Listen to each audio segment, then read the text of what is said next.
ladies and gentlemen, and welcome to episode 55 of Two Dudes and Some Bullshit. Tonight, Tony, Michael, and I are watching A Nightmare on Elm Street Dream Warriors. Ladies and gentlemen, I'm in Toronto. Tony is in Atlanta, Georgia. Folks, we are live!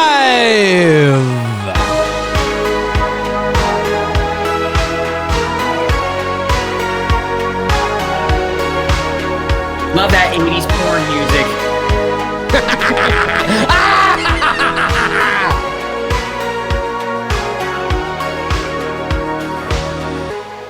Hello, everybody. Welcome to episode 55 of Two Dudes and Some Bullshit. I'm Dave McRae in Toronto,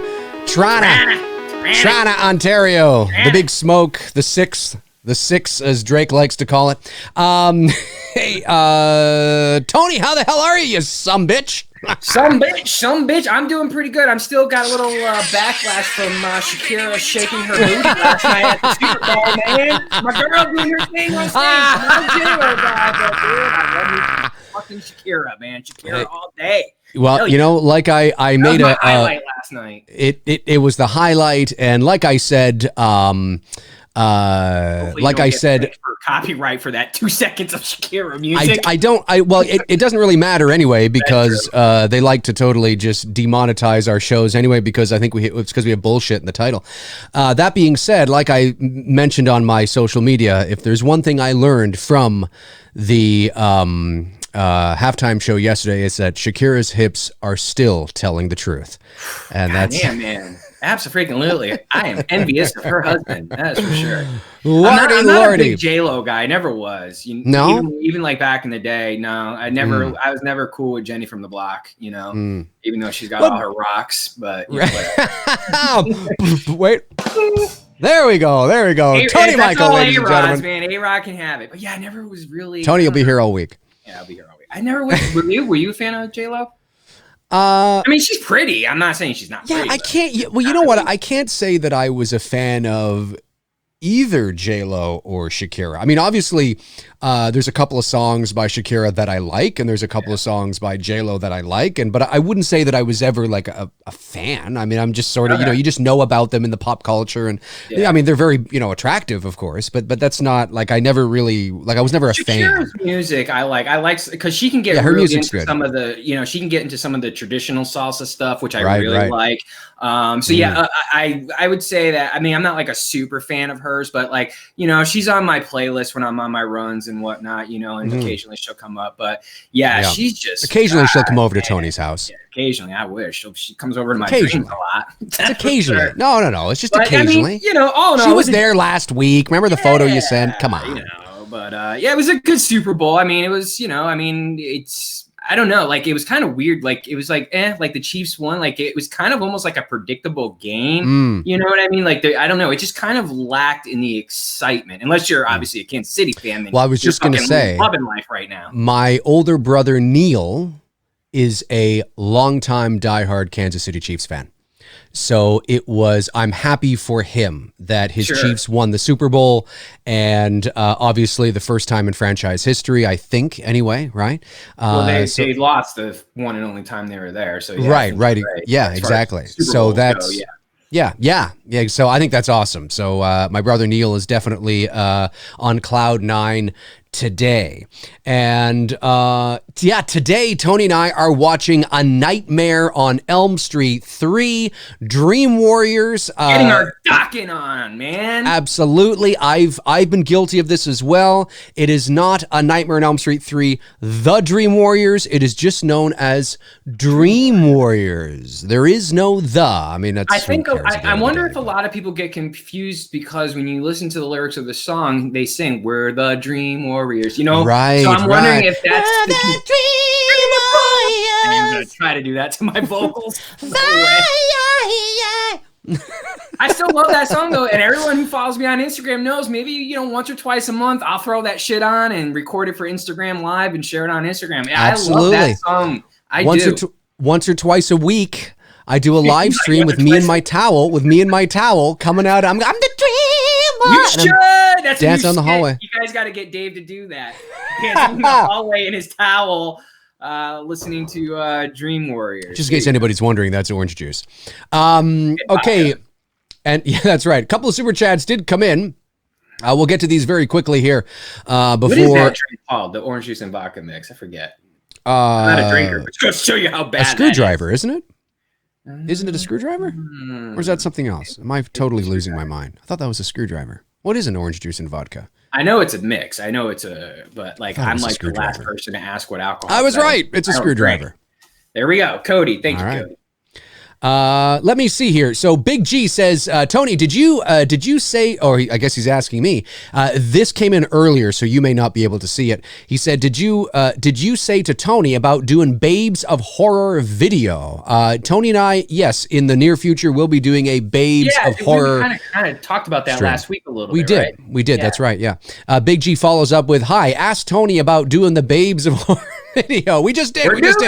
Thank you for doing for supporting the channel that way. And then Gotham Guy, sends in a super chat, says, looking forward to hearing your commentary of Elm Street 3. I never knew who Dokken was until this movie. Well, nobody knows who Dokken is after the movie, so it's all right, Dokken. Poor Dokken. I love you, Dokken. I mean, all right. They were, unfortunately, they kind of fell under the big bands like Motley and Poison and Bon Jovi, Def Leppard. Right. I mean, they were in there.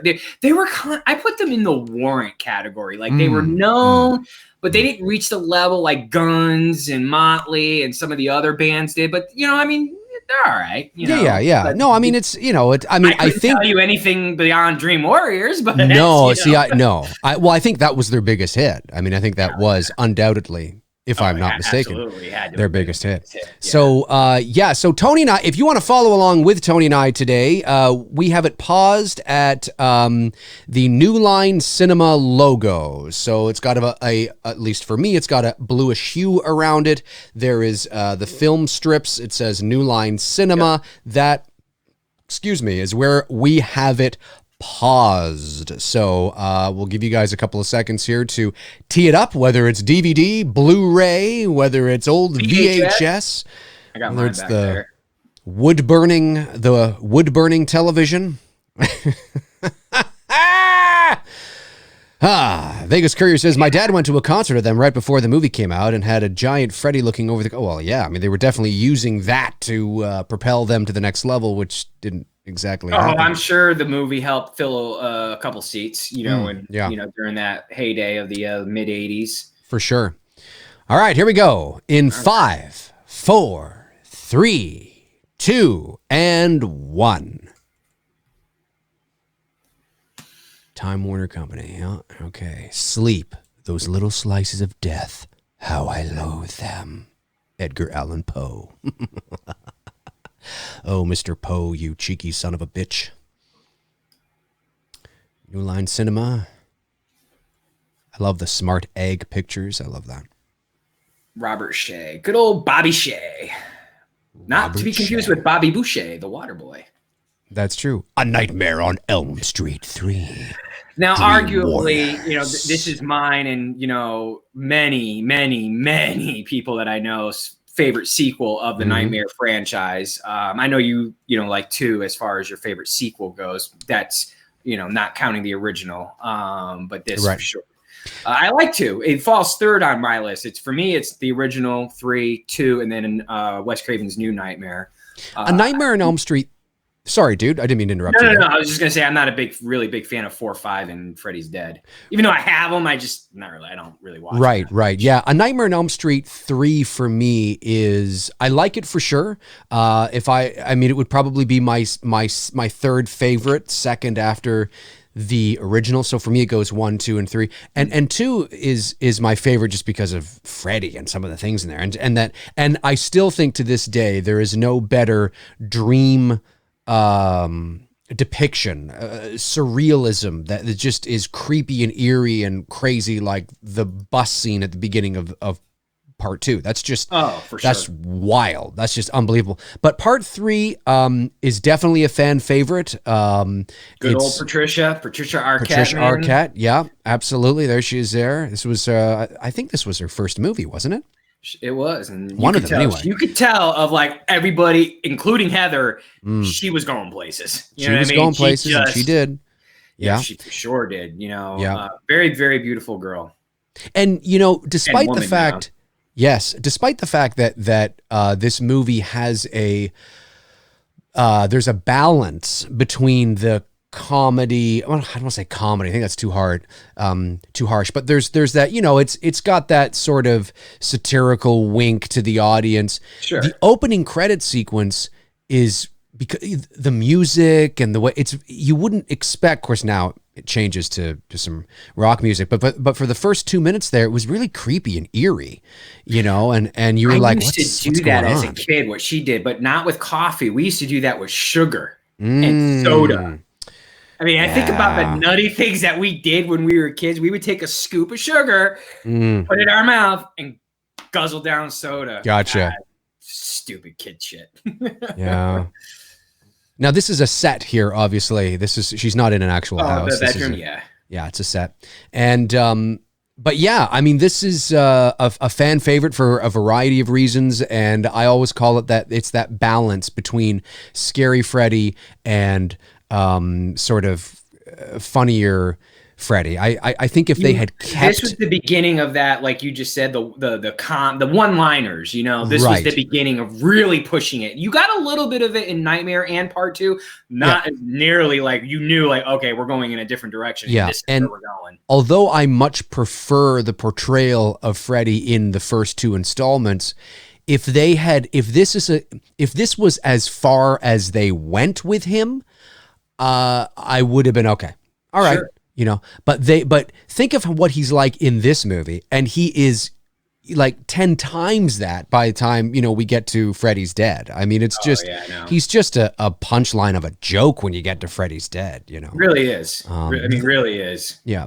I still wouldn't have gone as far as they did in this movie, which isn't that far, but I still wouldn't have gone that far. I still would have kind of pulled him back and made him more like Part 1 and 2. But certainly, I mean, there's a lot of fun to be had in this sequel, and there's some nice moments. Robbie Cozy, was this Wes Craven's last film? I'm assuming you mean last involvement with Nightmare. No, dude. I know he wrote the script. He didn't direct this movie. That's right. Film. He wrote the script, but he did Wes Craven's New Nightmare. I don't know if you count that. It's not a part of the 6 films, but it is a part of the Nightmare series. So he did that. Yeah, and that was 1994. Was Wes Craven's New Nightmare? So, which is becoming a fan favorite for a lot of people. It is. It's growing on a lot of because you know why? Yeah. I think because Wes was so ahead of his time in the early 90s that type of movie fits with this modern day audience, you know what I mean? Right. Yeah, exactly. 100%. The False Prophet says Part 3 was the best balance of Freddy being funny but still scary. Yeah. It is that nice balance. By the time you get to 4, you're into kind of MTV Freddy, and then 5 is just garbage. Bostonians would say it's garbage. Garbage. Yeah, absolutely. Good dream sequences. Like, I like this. I like the opening sequence to the house. Yep. It's very cool. It's as surreal. The dreams in this movie are as surreal as I would go. Now, again, I understand if you're going to do a bunch of sequels, there is that need that we have to up the ante of the dream sequences. And that was what was so ironic for me when we got to Part 5. The concept of Part 5 about, I think it was Alice being pregnant with Freddy's kid or something. Anyway, the concept was interesting, but Freddy was hardly in that movie. And it just seemed to me that the later sequels were more about what sort of crazy, sensational dream sequence can we conjure up and build and execute. It's the 80s. Big and loud, you know? Rather than Freddy. Because when you go back and watch the original, and people who follow me, have heard me say this thousands of times. I get it. It's the original, low budget. You don't know if, you're going to have a hit on your hands, but the dream sequences were grounded in reality. They felt like the dreams were realistic depictions of what your subconscious would where it would go. And it was happening in your world. The later sequels were always the kids going to Freddy's world. You know what I mean? And it was just wild set pieces and his house and crazy. And it's fun, but it never felt as scary or as, I don't know. It just felt a little more horror funhouse. Well, and you also got into the three films of like, okay, how stupid can we resurrect Freddy now? Okay, well, let's have a dog piss on him. Right. You know, like, I mean, at least, with the first two sequels, 2 and 3, he's just kind of there. You know what I mean? That's you don't really have too much of an explanation. Like here, he's already back. They're not resurrecting him. Same thing with part 2. You get, like you said, that opening bus sequence. It's absolutely phenomenal. Oh yeah. Dream sequence, and you're right. It's one of the better ones. But he's there. You know what I mean? There's no real explanation as how he survived the ending of the original. And same thing here. There's no explanation of how he survives 2. It's like, all right, man, we're here. Let's get into it. That's right. And a very cool dream sequence with Patricia Arquette here. I love it a lot. Of course, she's about to get revealed. The kid is not a kid. It's a creepy doll, right? That's right. It's with a skeleton face, I think, or something. Yeah.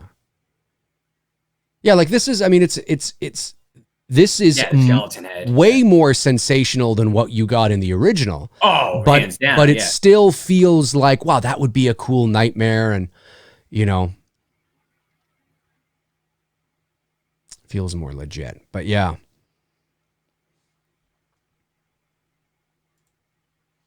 I love watching these movies, especially like movies set in our childhood, because like I look at now, I'm even more conscious of looking at the set designs and going, oh my God, we had that in our house, or we had that in our house. You know what I mean? Like, it's yes. It's just basically going into your own little time machine and seeing things that you grew up with and that you had in your home. That's it. Robert Fidoff says, didn't Frank Darabont co-write? Yes, Frank Darabont did co-write. Yep.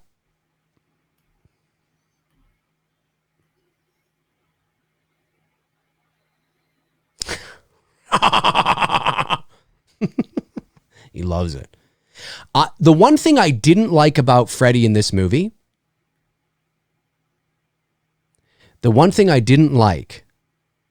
was a couple things that I'm like, I wouldn't have done. But I always thought that his fedora was too small in this movie. This one? Yeah. I liked his fedora in part 2 because it was big, had a big sort of, brim, and it was kind of like really, mine. Yeah, it was really cool. His fedora in part 1 was Lawrence fine. Fishburne. I always forget that he's in this film. Quoted as Larry. He's Larry, right? Credited as Larry Fishburne. And look, it's a very young Bill Maher. No, it's not. Is it Bill really? Maher. No, it's not Bill I was about to say, like, wait, what? It's like, but it totally looks like it could be Bill Maher's brother. Or father. I think Bill Maher's in his 60s, so. So this would have been his early youth years, 20s. Yeah. So yeah, he would that would have fit his age. Could have been his brother or something. But yeah, I just always found Freddy's fedora just a little small in this movie. I wish it would have, I wish it was a bit bigger. I don't know if anybody in the chat feels that way, but I always thought that Freddy's fedora in part 3 was just a little small. Again, a nitpick, not really a big deal, but,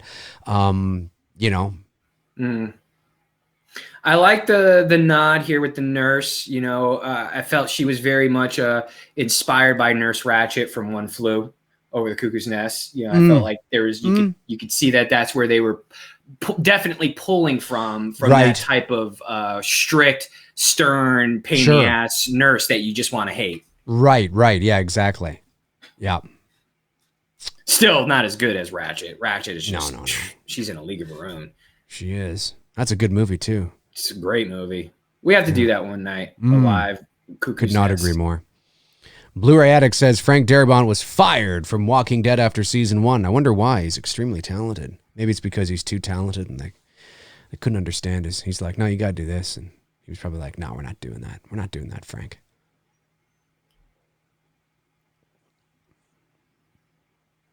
I will say this: Patricia Arquette's got some vocal cords, man. She can scream. Yeah, she can.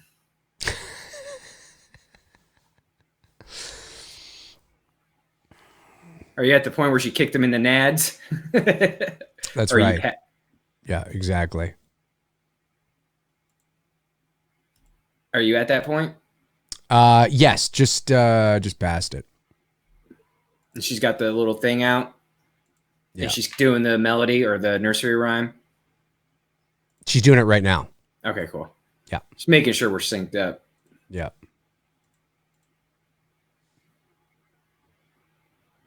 Sleep again. See, I always hated this as Nancy's return.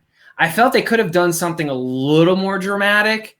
In my opinion, I agree. I just felt like, okay, she's here. You know what I mean? Like, yep, I agree. It's like, I don't know. I just, and also when Nancy and Freddie see each other for the first time again since the first film, I thought was a very weak scene. You know what I mean? Right. I thought they could have come up with something called, he's like, looks at her, he's like, you. And he's not even Freddie, he's the fucking worm. Right. You know what I mean? I was like, really? That's the first time we're going to see the two of them? Like, yeah. Yeah, I agree with that. I think there should have. I think there could have been a more dramatic entrance for Nancy, and I think there could have been a more dramatic reconnection between Nancy and Freddie. Yeah. I mean, maybe he still says you, but I think it should have happened as Freddie. I think that might have been cooler. Keep the line you. It's perfect. Yeah, like yeah. you. And you maybe that's when he's like, he goes deep. He's like, you. You know, and like now she's he's like, fixated on her. Yes. You know? First he's going after the kids. Now he wants her. You know what I mean? And that would have been walks over to her or something, picks her up, and is like, I've been waiting for this moment. You know, or something, you know, not necessarily like those lines, but something where it's like, oh my God, you know, this is it. The first time they're locking eyes. That kind of shit. I think that would have been cool. Jim Dorsey sends in a super chat, says, to great value brand Bill Maher being the hero. Yes. or maybe Bill Maher is the great value brand of this guy. I mean, crazy. It's crazy. I know. Crazy.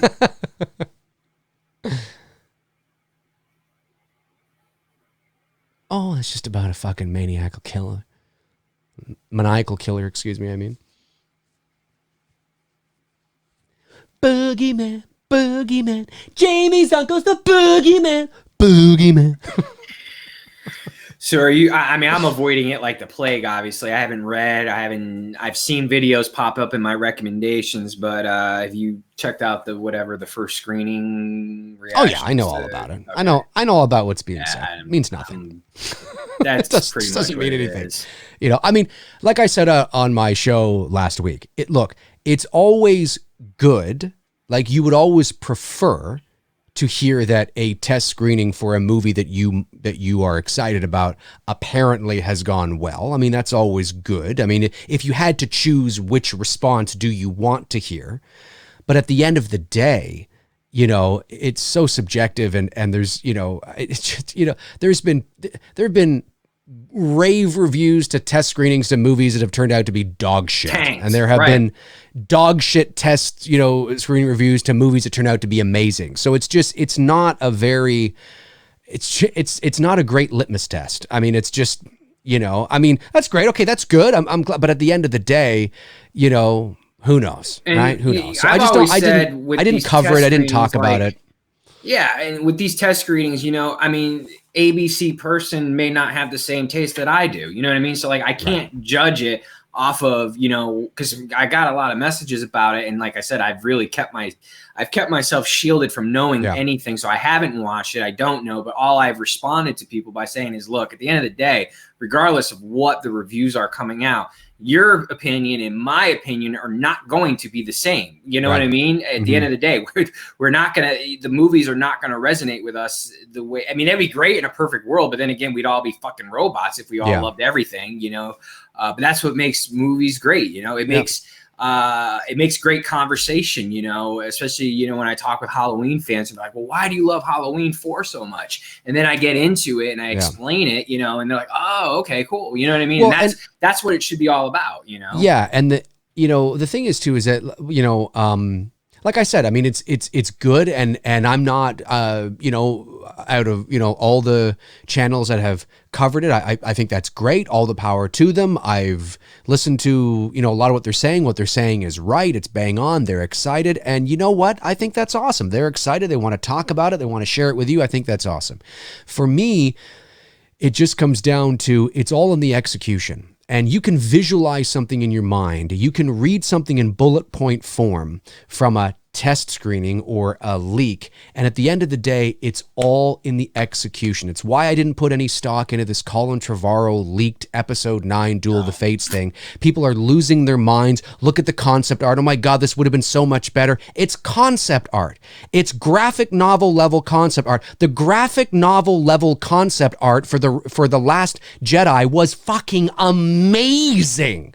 The concept art to some of the shittiest movies you've ever seen in your life have been amazing. It's all in the execution. So when I hear things like, well, they've done this, or it looks like they've done this, and Halloween Kills is done.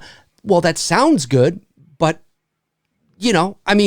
we'll see. A select few people were able to see it, and apparently they said this, that, and the other, but there were a lot of people saying wonderful things about 2018 too.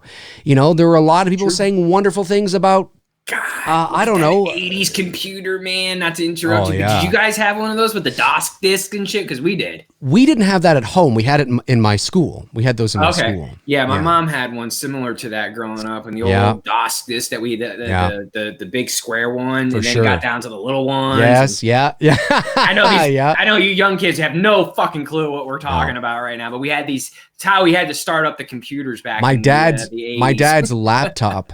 When he moved from typewriter to laptop in the mid 80s, it was like a brick. Yeah. It was like a big brick. Yeah. It was like the size of my mixer here. It was like that thick. It was ridiculous.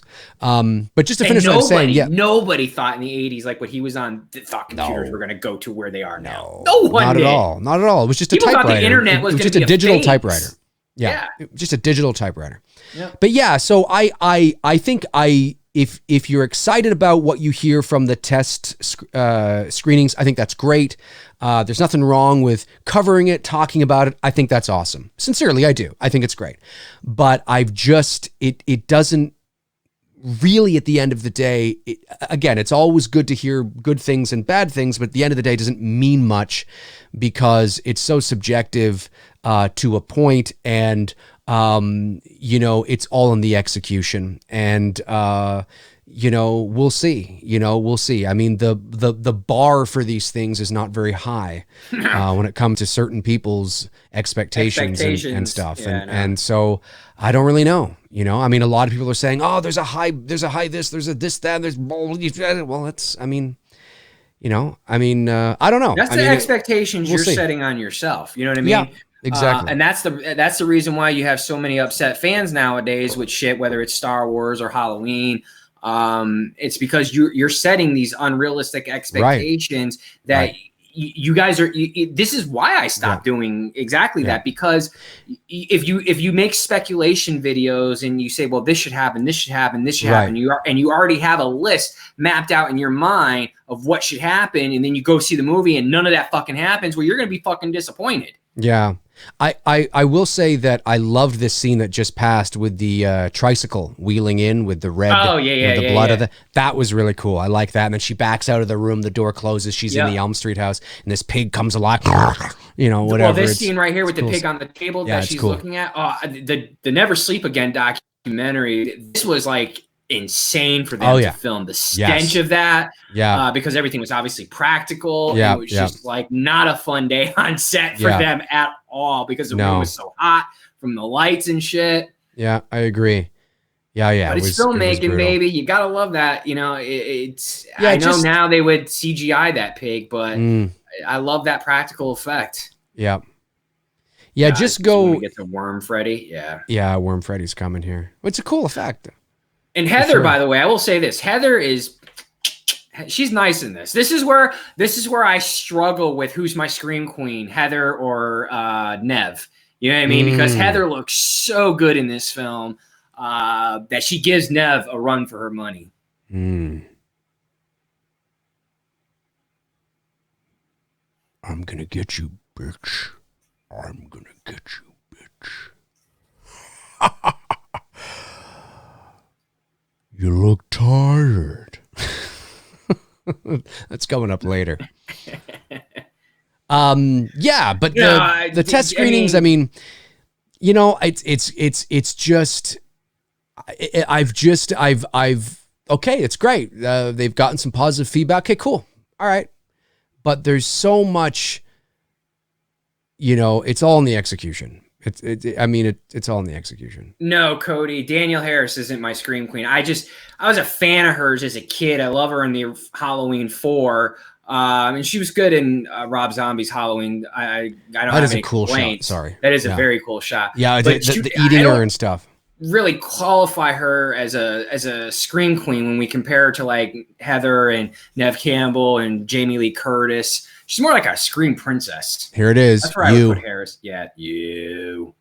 I hated that. It should have been such a better.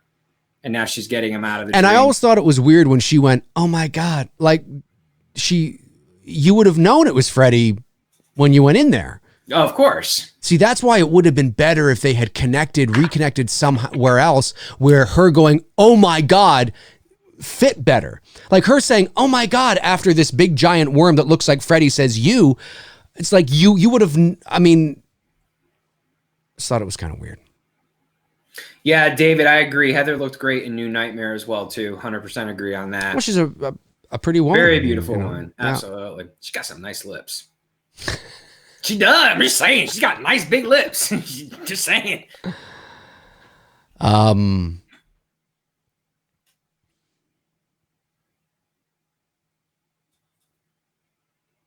you see, do you remember the ending of this movie when they pan across? How they killed her? No. The very ending, the final shot of the film, where it's the paper mache popsicle stick, whatever. Oh yeah, the house. And then just a light inside of it turns on.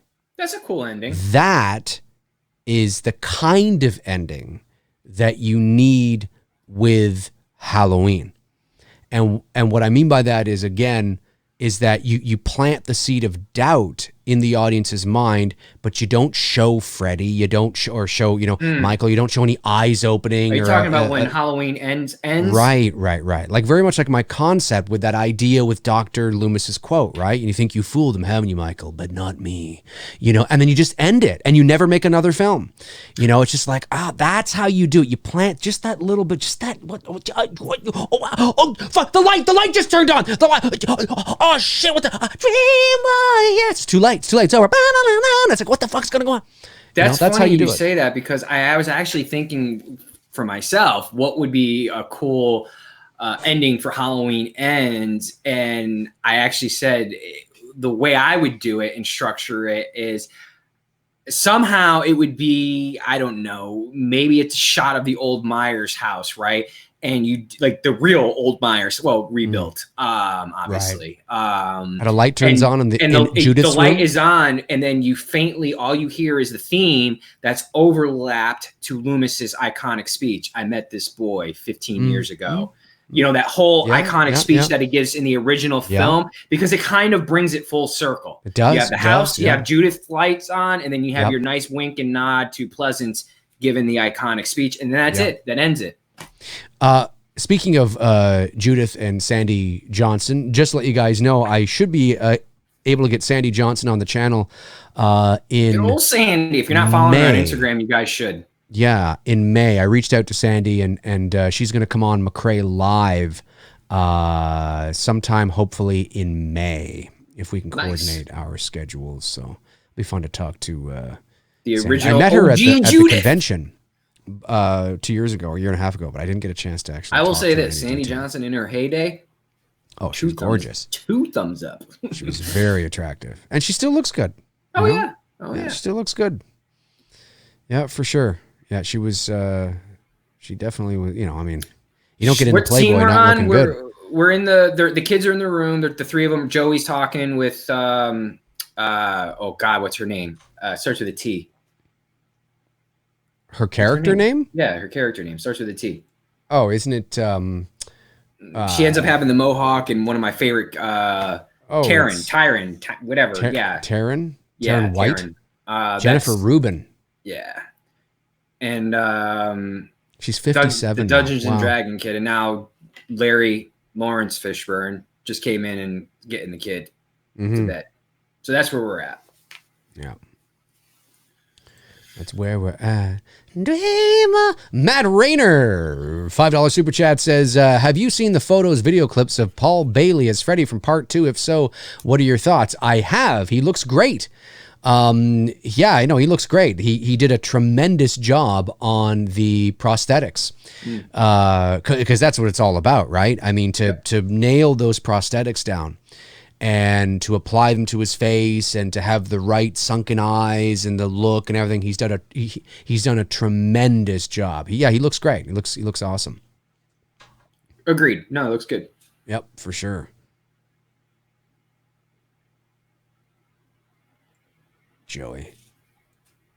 Joey's strength is his voice. He doesn't know it yet, but it's his voice.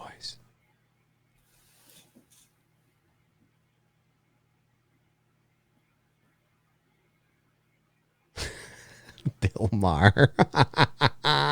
Chastity Smith says, Dave and Tony, isn't Annie Brackett the doctor's ex-wife in Halloween 3?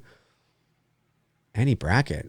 Yeah. Like the character name? Yeah. Okay, so Tom Atkins' wife in Halloween 3 Season of the Witch is Nancy Loomis.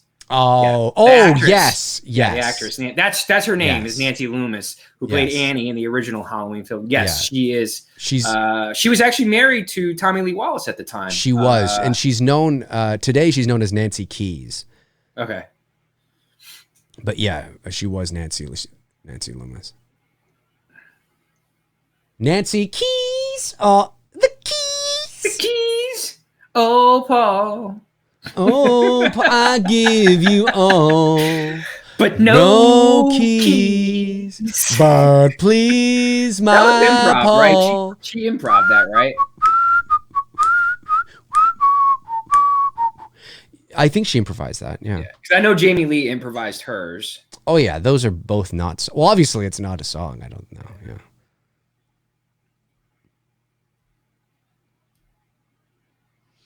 Robert Thidoff sends in a super chat, says, Dave and Tony, I start voiceover classes this month. Good for you, Robert. Man, keep us posted, my man.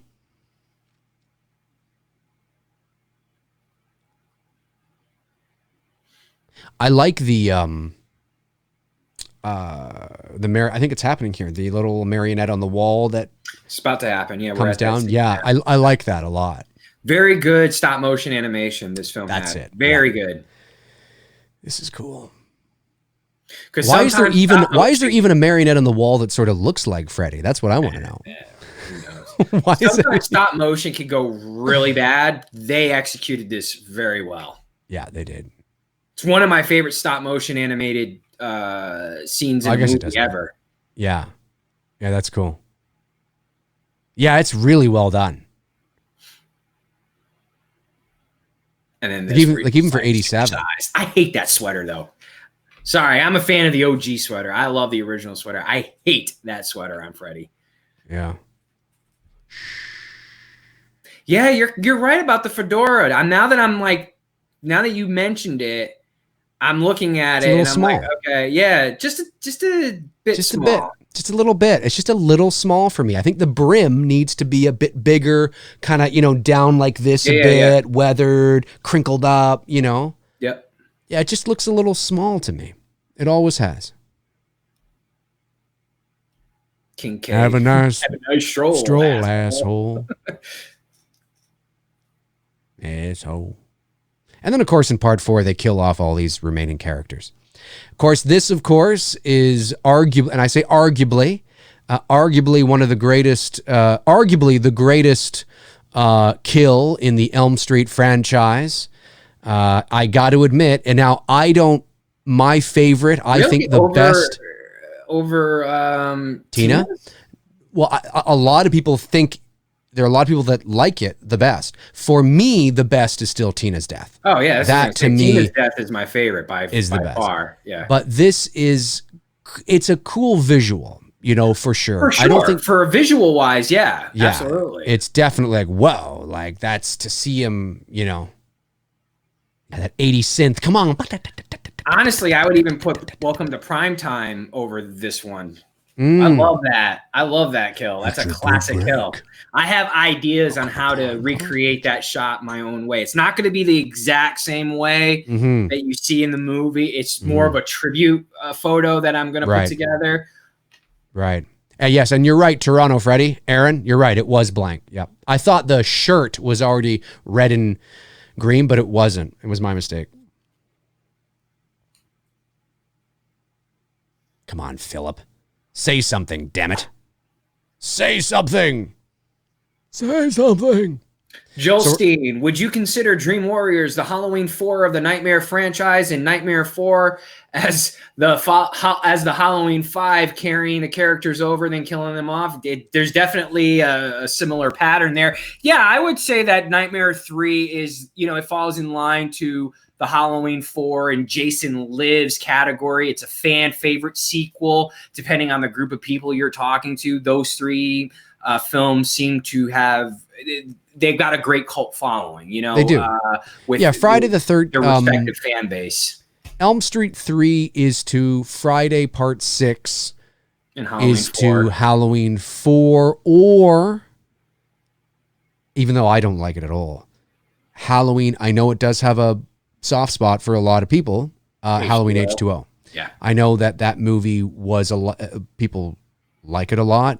Primarily because of, for a lot of people, it was their first introduction to the Halloween franchise. First Halloween movie I saw. I'm not laughing at you. I'm laughing at Frank's comment on his super chat. Sorry, dude. I wasn't laughing at you. It was just, I saw it and read it. And it's just... Frank, my man. Thanks for the super chat, buddy. Dave, it's not about the size of the hat, but the size of the head in the hat. Frank, you're absolutely right. Frank has... What were you saying now? He's right. To H2O. Oh, no, I was just saying that I think H2O is also a fan favorite. But I think 4 has more of a fan base than H2O. I think you're right. I think you're right. Again, it depends on the group of people you talk to.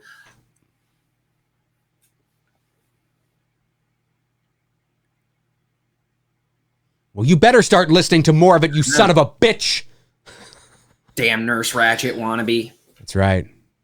She even kind of has a Nurse Ratchet eyes. You know what I mean? Kind of. Now that I'm watching this, I'm telling you, they modeled this nurse after that actress from Cuckoo's Nest. That's right. They got similar eyes. Yeah.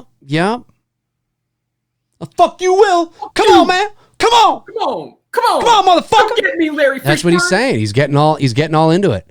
A couple years Kincaid, from now, come on. Here comes Larry Fishburne. Come on, Larry. Fuck him up, Larry. Come on. You fucking little... Come on. There's Nancy's ass. Looking good.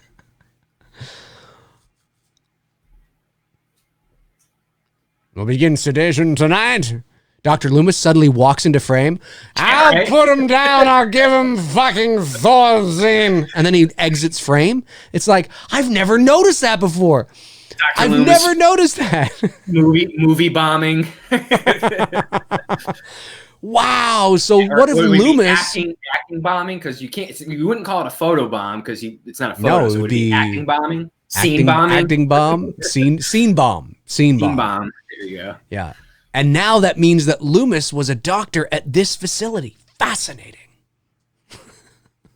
Fascinating. Chucky fan says, at Dave McRae, I think H2O had a better Laurie Strode than 2018, even if she did it just for the money.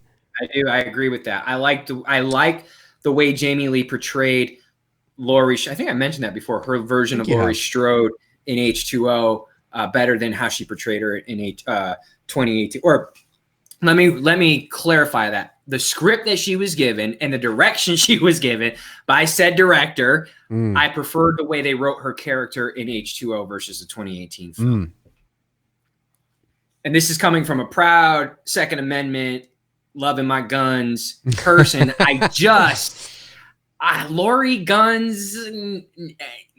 Laurie Guns sounds like a last name. Not saying Laurie can't get all Linda Hamilton, but that's not the Laurie Strode. When I think of Laurie Strode, I think of her from Halloween 1, and you want to protect her, you want to keep her safe, and she carried. They did a very good job in H2O with carrying that over, and then also dealing with the post-traumatic stress of the events that she went through This Right. is just the same thing, but just from a different approach. Rather than, Laurie, revolving to alcohol as her, crutch, she became more of a strong woman and, shooting guns, which is totally cool.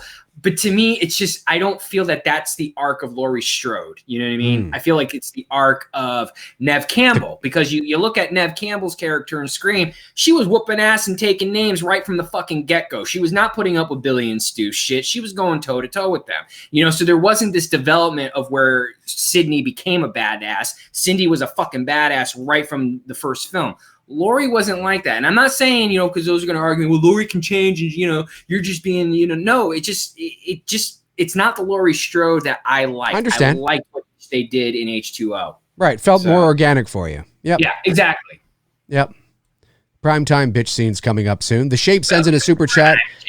Says, trench coat Freddy or sweater only Freddy? Well, it depends. It depends. From a creative artist point of view, trench coat could look cool. It is really cool. And that was the original sort of idea for Freddy. The Freddy you get or you got in New Nightmare was more in line of what Freddy was actually going to be. Yeah. Yeah. We got to do, you know what? I got a brilliant idea.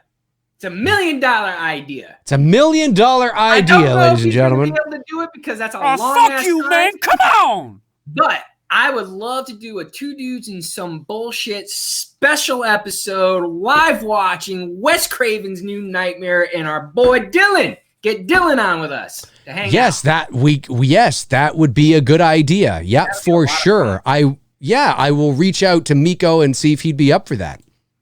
I think you guys would like that. Oh yeah, I think they would too. Yeah, they'd like that for sure. They would like that.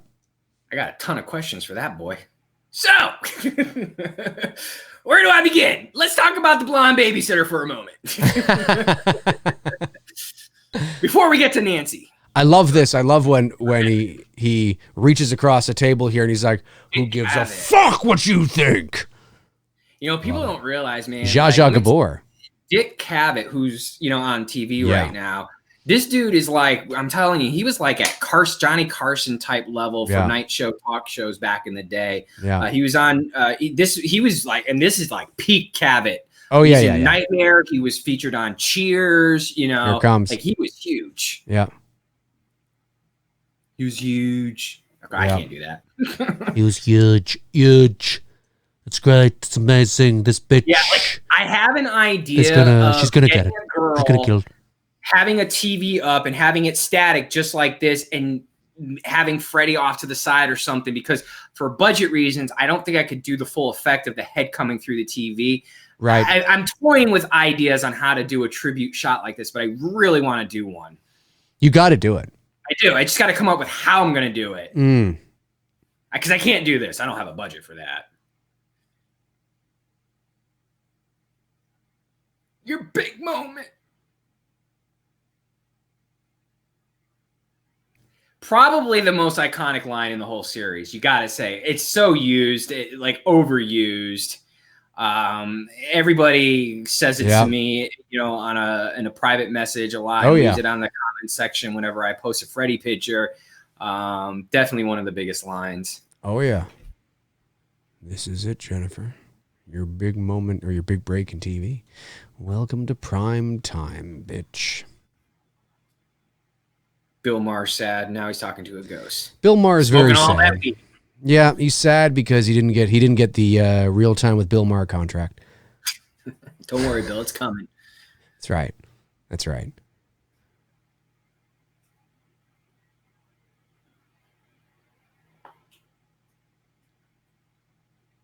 Yeah, the whole son of a 100 maniacs or something. Yeah. Nah. I just think it devalues what made Freddy who Freddy was. It really does. It takes away the fact that, look, let's be real. We're talking about a child molesting pedophile killer in a neighborhood. That is fucking creepy in itself. You don't need to tell me the XY, reasons for it.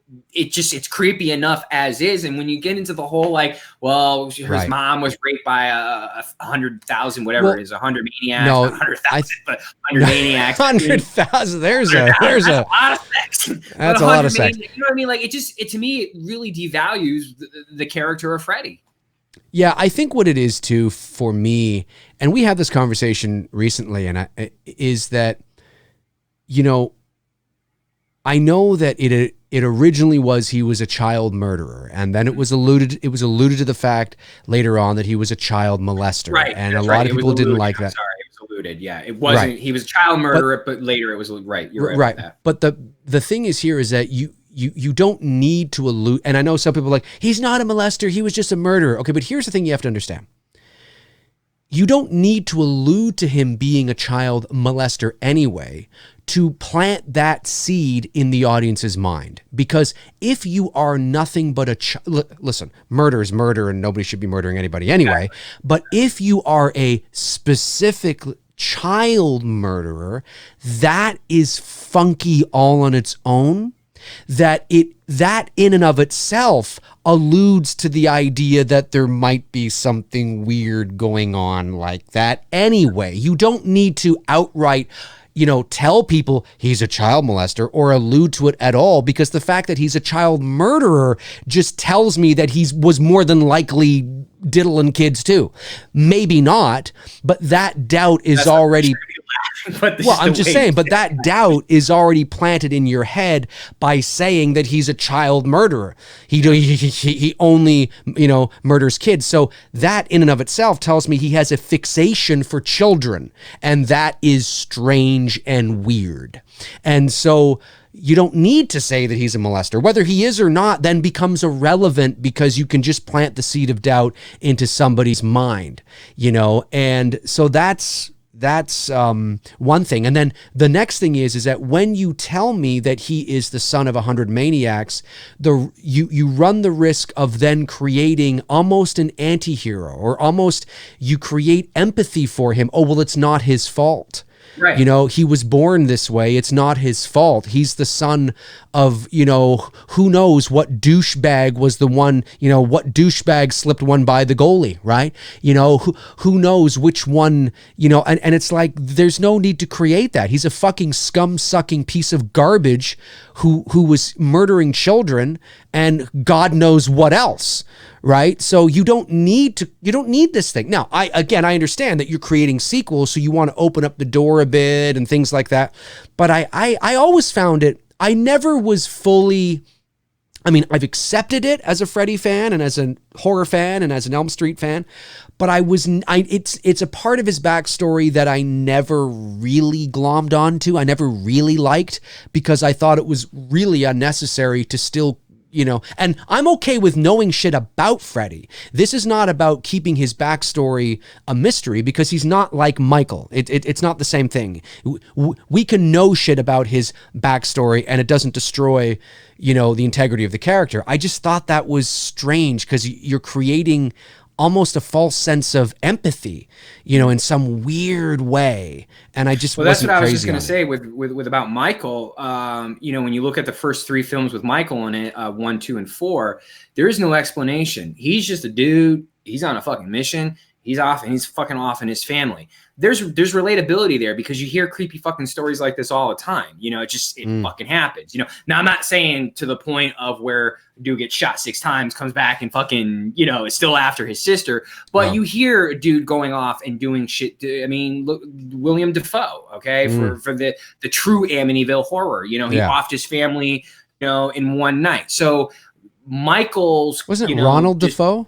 Sorry, Ronald? Yeah, you're right. I said the actor's William name. Dafoe. I said the actor's name. William Dafoe. I think it was Ronald Dafoe. Ronald DeFeo or something like that. Jesus, yeah, DeFeo. Ronald DeFeo. Because I just watched something the like fucking that, Lighthouse again. Such a good movie, by the way, dude. Really, The Lighthouse. I still got to see it. Really good movie. Go see it. Ronald DeFeo. Thank you, Dave, for correcting me on it. He offed his family. So what Michael's doing is very believable. It's not, up until you get to the Thorn bullshit, then I'm like, okay, no. You know what I mean? Like, yeah. Sorry. Yeah. Yeah, no, you're right. And now again, I mean, Michael works best at not having a backstory, and I give them props for trying to create a fucked up dude, right. know? I give them props for trying to give us a little more insight into what makes Freddie tick, and that's okay. But I just thought that. Have you ever been hypnotized before? Sorry? Have you ever been hypnotized before? No. Like the scene here they're doing? No. I have one time and I didn't like it. I didn't like it at all. I ended up having like almost like a panic attack afterwards when I got out of it. Well, like, it was bad. That was that time that you stripped buck naked, ran down the hall and did cartwheels and then drank a 4-gallon tub of melted ice cream. And then, I mean, you know. Those fun times. Yeah, those were good times. Those were good times. I remember that. Yeah. That's good shit. That was on the news. Yeah. Oh, my goodness. Frank Riker says, then he became the Green Goblin. Oh, William Dafoe. That's right. William Dafoe. Yeah, that's right. The original. That's right. Not the original, but in the Sam Raimi's that's version right. of Spider-Man. Yep. We're at the scene now where the last of the Elm Street kids here are being hypnotized by Bill Maher and Nancy, and they think they haven't, but they've all fallen asleep, and they're about to realize they're all. Yeah, and then they get into the superpower thing. That's kind of worn off on me a little bit as I've become older and my taste in film has changed. Right. Over the years. I don't know. I mean, I guess you can go Avengers with it, but it's just, or not Avengers, but superhero-like, I guess you could say. And I'm not saying that that's not believable. Look, I mean, in dreams, you can pretty much do whatever the fuck you want. That's the whole point of dreams. That's lucid dreaming, right? When you're self-aware that you're actually, and I've had that happen. I don't know if anybody in the chat I've had has. It happen a few times. You've had it happen. Oh, yeah. There's been a few times in my life where I've become self-aware that I'm actually dreaming, and I'm in a moment that I don't want to be in. Yeah. And then I just suddenly go, you know what? I'm just going to get into this car that's not here, but is going to be here because I say it, because it's my dream. I can have anything I want. Basically an Inception. Yes. And the car suddenly materializes. I jump in, I drive away, or I fly. I can suddenly fly. Those are the dreams I remember the most. Those types are of dreams. Amazing. Yeah. You can feel it almost. Yep. It's such an incredibly weird, real sensation. Of course, now they're seeing the little balls floating in the air. Yep, that's where I am too. They're here. Bill Maher is wondering why his testicles are not as big as those balls. Let me see. Colin Murdy says Amityville 2 is still my favorite one from the franchise, as it is more like a prequel regarding the DeFeo murders. Fascinating. I don't think I've seen the second one. Toronto Freddie sends in a super chat, says, Tony, did you watch the last season of The Ranch? I did. Definitely the weakest of their seasons. It just felt like they were just kind of rushing to the end zone and it was just like, okay, well, here, let me throw this, and okay, and then end. And, it's just like, Gotcha. What can you do in your That dream? was an actual gymnast. That was not Patricia Arquette doing That's all that. correct. That's correct. I forget the gymnast's name that they used, but it's in the doc series. Right. Yep. That's a Never Sleep Again. Never Sleep Again and Crystal Lake Memories are my two favorite they're documentaries. Halloween needs to get on the ball and fucking do something like that. You know what I mean? I know they've got like separate ones out there, like they've got a 4, 5, and 6 one, and they got, I don't know how many original ones they have now. Yeah, they do. What, 3 or they got 4 one. of those? Yeah. She's bad. So they need one like what Crystal Lake Memories did, and one what Never Sleep Again. They need one good definitive how. Maybe we should do it, dude. Maybe. Maybe. Didn't they say in this scene? Didn't they say in this scene with the naked nurse here? Didn't they say in Boobs Never Sleep Again that originally it was going to be Freddie with boobs? Something like that. And they tried it, and it just looked really stupid. It looked really fucking weird. Looked very weird. Yeah. Which, I mean, tough day on the job for this dude. Get to kiss a beautiful topless blonde. Yep. Well, that's a hard day at work. Hard day on the job. Literally. Yeah. That's awesome. That's great. I love that.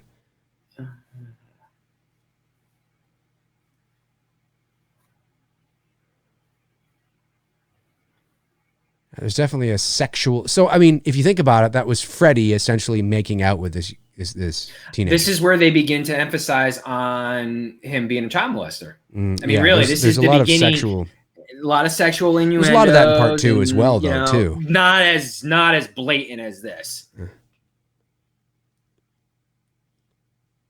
Because again, we're looking at Joey here. Joey's supposed to be no more than what, a 15, 16-year-old kid. He's not, even though the actor's probably in his early 20s, but he's playing a teenager. That's right. Well, Jesse, I mean, look at, in part 2, I mean, that's full-on homosexual eroticism there. And good for him. I'm glad that dude came out, and I know I saw his he's a cool dude. Yeah, very nice guy. I'm glad he's comfortable now with, and he should be. He should be able to do whatever the fuck he wants, and good on him. Yep, for sure. What's his name? Mark something? Mark Patton? Mark Patton? I think. Chat room will help me out with that one. Yeah, I think it's Mark Patton. I have to I'm going to be reaching out to him too. You should. Yeah, it'd be awesome. Get him on. Talk to him.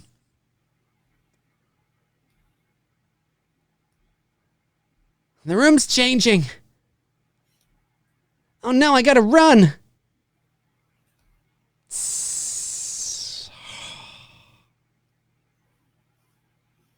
All practical effects, man. You gotta love it. Yep. Oh, you do. You do. Gotta love the practical it's just effects. A lot of hard work goes into that kind of stuff. A lot of hard work, with the man. Mohawk. I'm so gonna recreate That's that. it. I just gotta get the right girl with the right look. Judith Beasley says, Dave and Tony, I broke my wrist making English muffins and spilled oatmeal down the steps. For God's sake, I've had a bad day. Thank you for making my day better. Judith, you're welcome, for Judith. Goodness sakes, take care of yourself. Love the name, too, Judith. Love the name. Yes, you poor thing. Rest up, rest that wrist, and eat those muffins. My God. God, Bill Maher fucking fell asleep. Come on, Bill. What are you doing, Bill? Robert Kitzmiller. Yeah, I think it is. Nightmare 2 is Nightmare 2 canon in this movie? Yeah. Everything's canon. Oh, yeah, it's all canon. Yeah. This doctor here that's talking to what's-her-face, he played a doctor, the old guy here. He also played a doctor on an episode of Three's Company for all you Three's Company fans. Come and knock on our door. Come on, knock on our door. We'll be waiting for you. I think it was like season 6 or 7, because I think it was when Priscilla Barnes was actually one of the roommates, not Suzanne Summers. I think it was on an episode when she was there.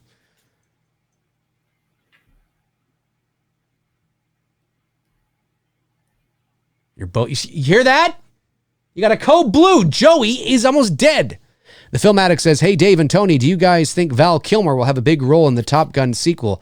Also, it sucks that he's battling throat cancer. Well, I believe I think he's in remission as far as I know. Remission, yeah. I don't think he's in the movie. I think Iceman's son is in this, from my understanding. Okay. I think I could be wrong. Don't hold it to me, but I think there's a guy who's playing Iceman's kid, and I know there's someone playing Goose Kid. Right. In this, but I think Iceman there's a kid, and I think Val has a small little part, and it's not going to be much. And I don't want to see. I don't want to. Unfortunately, what's happened to Val Kilmer, which is not his fault of his own, I would not want to see what Val Kilmer's only capable of doing now in that version of Iceman, which wouldn't be all that much. If I want Iceman, I want to see Iceman, but now, you know what I mean? Like what? Right, of course. Now. Yep, I understand that. Frank Riker says, "Is Freddie French?" Academy with his performance of Doc Holliday. Yes, is Freddie French? Because he used a lot of tongues. He might be. Freddie may be. Bonjour, je m'appelle Freddie. Bonjour. Isn't that your native language? No, French isn't. Canada. It's okay. I thought the French speak the oui. No. Canada has technically two official languages, French and English.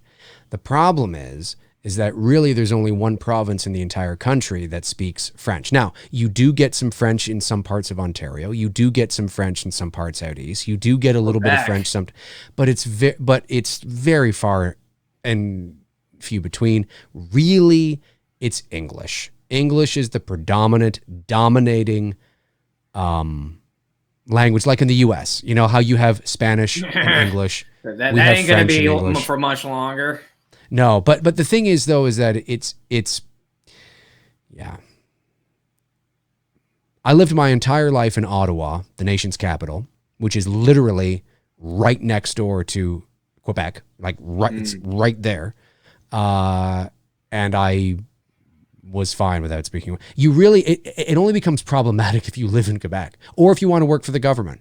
If you want to be prime minister in this country, you have to be bilingual. Well, you actually have 3 languages. Don't forget now. You got Canadian, you got French, and you got a boot. Canadian. That's right. Yeah, that's right. We got Canadian, a boot, oot, and a boot. Nobody says that unless you're real hickey or something. The 31st Slasher Productions sends it a super chat. Thank you, buddy. Says, just sending some love. Awesome stuff, guys. Well, thank you very much, the 31st Slasher Productions. Sounds very official. Yes, I twisted. Nick P was here. Says, that Tony Michael, do you have your own YouTube channel?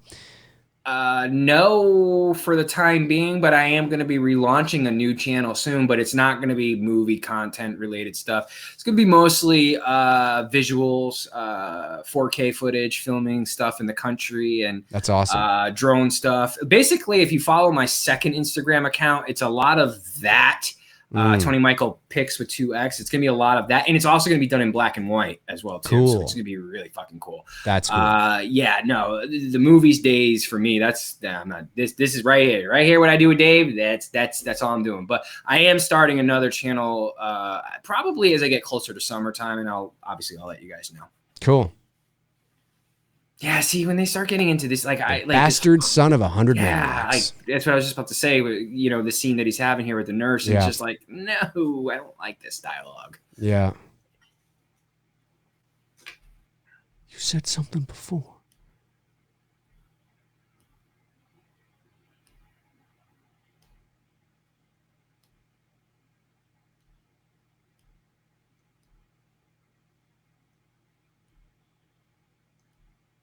I don't mind Hallowed that Ground part apparently is in a abandoned junkyard. Right. A car junkyard. I don't mind car junkyard, not abandoned car junkyard. Yeah, you're right. Yeah, because of the type of movie this is and the type of antagonist Freddy's, I like that angle. Like, oh, maybe to get, rid of him once and for all, we have to find his remains wherever they are and bury them. Like, I like that. That's, that fits in with the, yeah.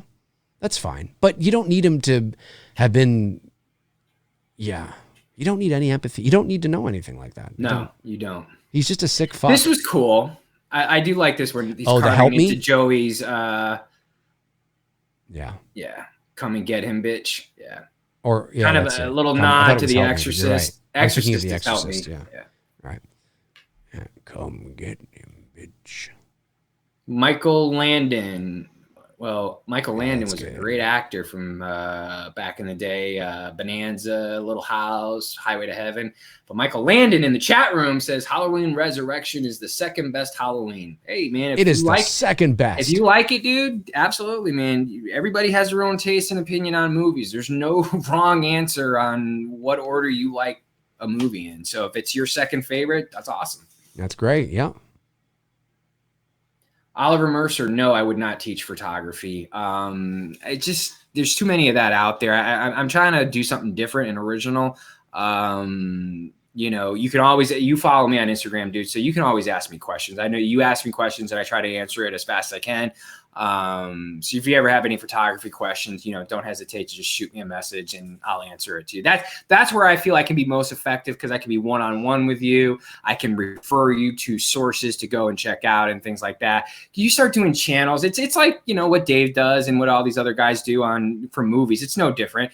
As soon as I start giving my opinion about photography, you're going to have every Tom, Dick, and Harry out there who's an expert start blowing up the comment section. Well, no, you forgot about this. No, you forgot. I'm like, I'm not dealing with that bullshit. I completely understand. I'm not dealing with that bullshit. Completely understand. Tabitha Short says, Dave, you have to come to Novi. Is it Novi? Novi, Michigan, April 24th, 26th this year to meet Mark Pattinson, Jesse from Elm Street 2, Motor City Nightmares. Well, Michigan's not too far away from me. April's going to be a busy month for me, though. A jump for you. It is, yeah. And April's going to be a busy month for me with because we're going to be launching the It's Me Billy campaign that month. But you know, you never say never. You never say never. Maybe I can get down to that. You never know. I have the Shake 1999 11 by 16 $1.99 super chat. Thanks, man. When are you guys doing an episode watching Joker live? I guess we can do that sometime soon once Dave has it, right? Oh, yes, I like that. Yeah, it's 11 by 16. It's a little pixely though. Why is it? Maybe it's just my feed from you. Maybe it's just. Oh, okay. There we go. There we go. Wait. Hold it up closer, and bring it this way. No, other way. Yeah. Now bring it up. Okay. So now hold it. You always knew he called back. Okay. Cool. I like that. That's what I was trying to read. I couldn't read it because it was all pixelated. I like that. It's a cool shot. I like the phone. It's very simple. It's not. Simplicity, man. That's what makes effective photos right there. Can you send me a copy of that so I can hang it up on my studio? Yeah, I can send. Yeah, for sure. 100%. I like 100%, that. I like that.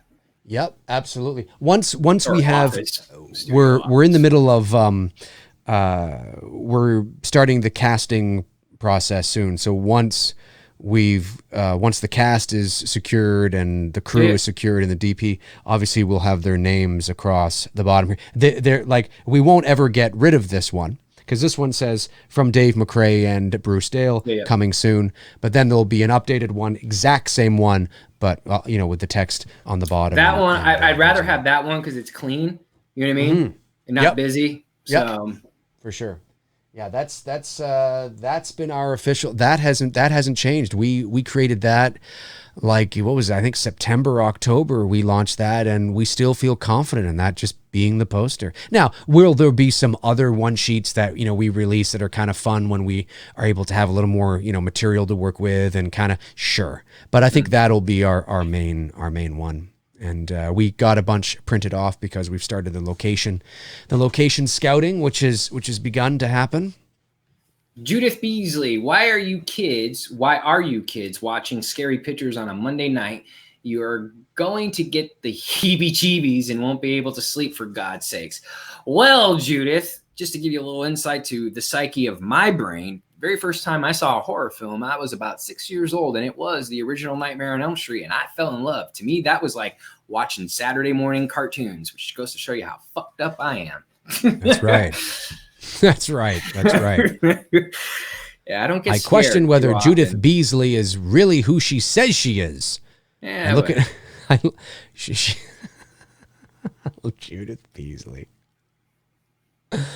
Oh, Judith, I love your avatar. That's funny. Listen to me, John Saxon. Dave, show us the son shirt. Of a bitch. People want to see your t-shirt. Just this one. You've seen me wear it 1,000 times. But I want to see it again. I want to see it again. Take it off, McRae. Take it off, McRae. I'm gonna kill you.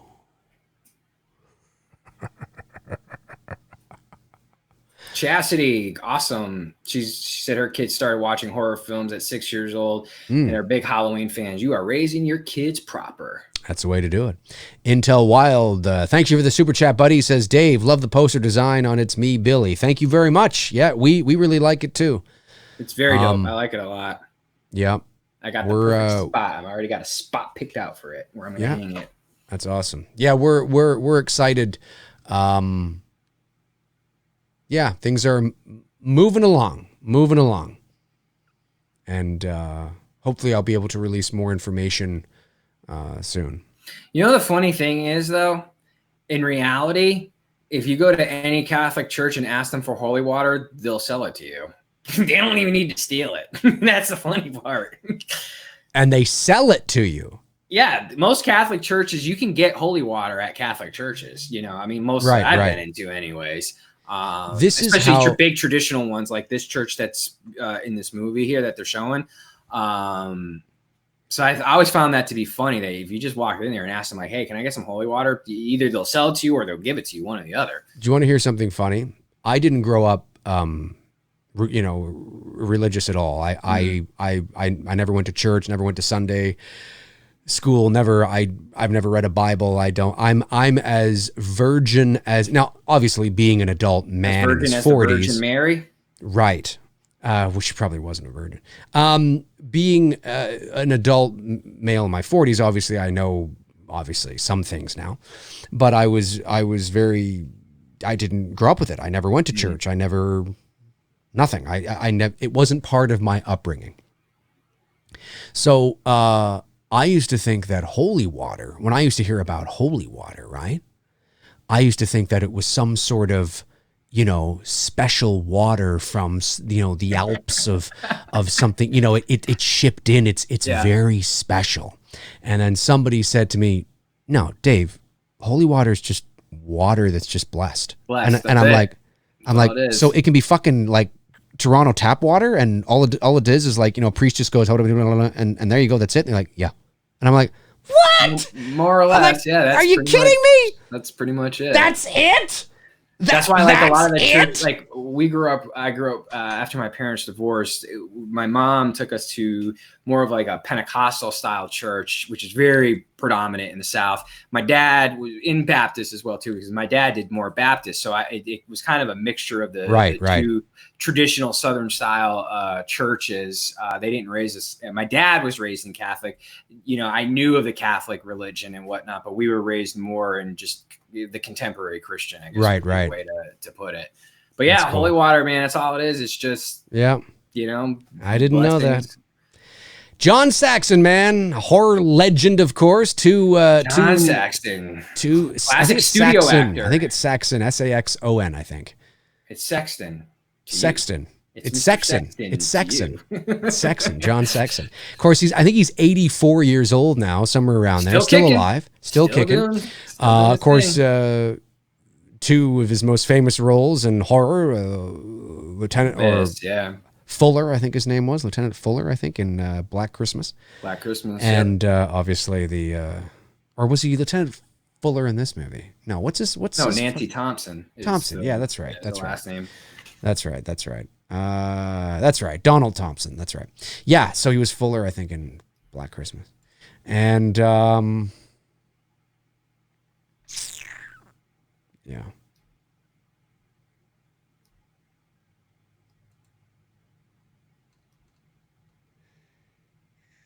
Yes, that's now right. or never. Lieutenant Fuller. But yeah, Chucky Fan sends in a super chat. Thank you so much, Chucky Fan. Really appreciate it. Super chat comes in from the 31st Slasher Production. Says, sorry, I know it's not Freddy related. What do you guys think of the Phantasm series? I have not seen. I think I saw the first one years ago. I haven't seen the others. Honestly, I've never even watched the first one. Was never one of those movies that maybe I will one day. Maybe I'll sit down and watch it. It was just never one of those movies that like said, yeah, I'm gonna watch it. You know what I mean? Like, gotcha. Yep. Yeah. Let's go kick the motherfucker's ass all over Dreamland. Let's go kick the motherfucker's ass all over Dreamland, Kincaid. man. Let's go kick that motherfucker's ass all over. Let's go kick that motherfucker. Of course, it was Samuel L. Jackson. That's what it would be like. He would say it that harshly. Let's go kick that motherfucking ass. Before I lose this motherfucking arm to a fucking spoiled brat who's pissed off at the fact that his wife is about to die giving birth. Yeah, that's it. That's it right there. Stupid motherfucker. Then I gotta come back and lose a fucking eye and try to save the damn fucking universe with fucking Robert Downey Jr. But I can certainly see why it's a fan favorite. I can see there's this, in some sort of weird sort of way, it is like a Goonies kind of little mini adventure within Freddy, and they've got they come up with these powers, and everybody dreams, and everybody, the idea of being able to take control of your dreams is something that a lot of people have done, and even if it's something that you have not been able to do, it's something that you would love to be able to do. So you look at this and you sort of live vicariously through them, how that would be cool to defeat your demon that way, or your your bad dream that way. And there's a lot of cool effects and, you know, and it brings back Nancy, and there's that sort of Laurie Strode, Michael Myers facing each other again. And I mean, I get it. I get why a lot of people really enjoy this film. I love how they trick you here and they bring you back to the beginning of the film. That I did like. I thought that was like, okay, that's creative. That is a creative. This is cool. Bring back, callback moment. Isn't this where you hear something like, where's the bourbon? Yeah. And then he comes up and he's like, I said, where's the fucking bourbon? Or something like that. Something like that, yeah. Where's the fucking... Something like that. He says something like that. Where's the fucking bourbon? Jason Knight says, anyone seen Hitchcock's Shadow of a Doubt? That was a fantastic film with a great cinematography. I've not seen it, but you know what I watched last night with my girlfriend? We watched the 1944 film with Ingrid Bergman, Gaslight. That was really good. Classy actress. Yep. If you guys haven't checked that out, 1944, Ingrid Bergman, Gaslight. It's a creepy little kind of mystery For those thriller. who don't know who Bergman really is, she's also in Casablanca with Humphrey Bogart. That's right. Yeah. Humphrey says to her, here's looking at you, kid. Yeah. Where's the bourbon? Line. Where's the bourbon? Here it comes. What does he say? Where the fuck? I think he says something like that. Let me hear here. God, that CGI, that 80s CGI, man. You gotta love it. Yeah. You gotta love it.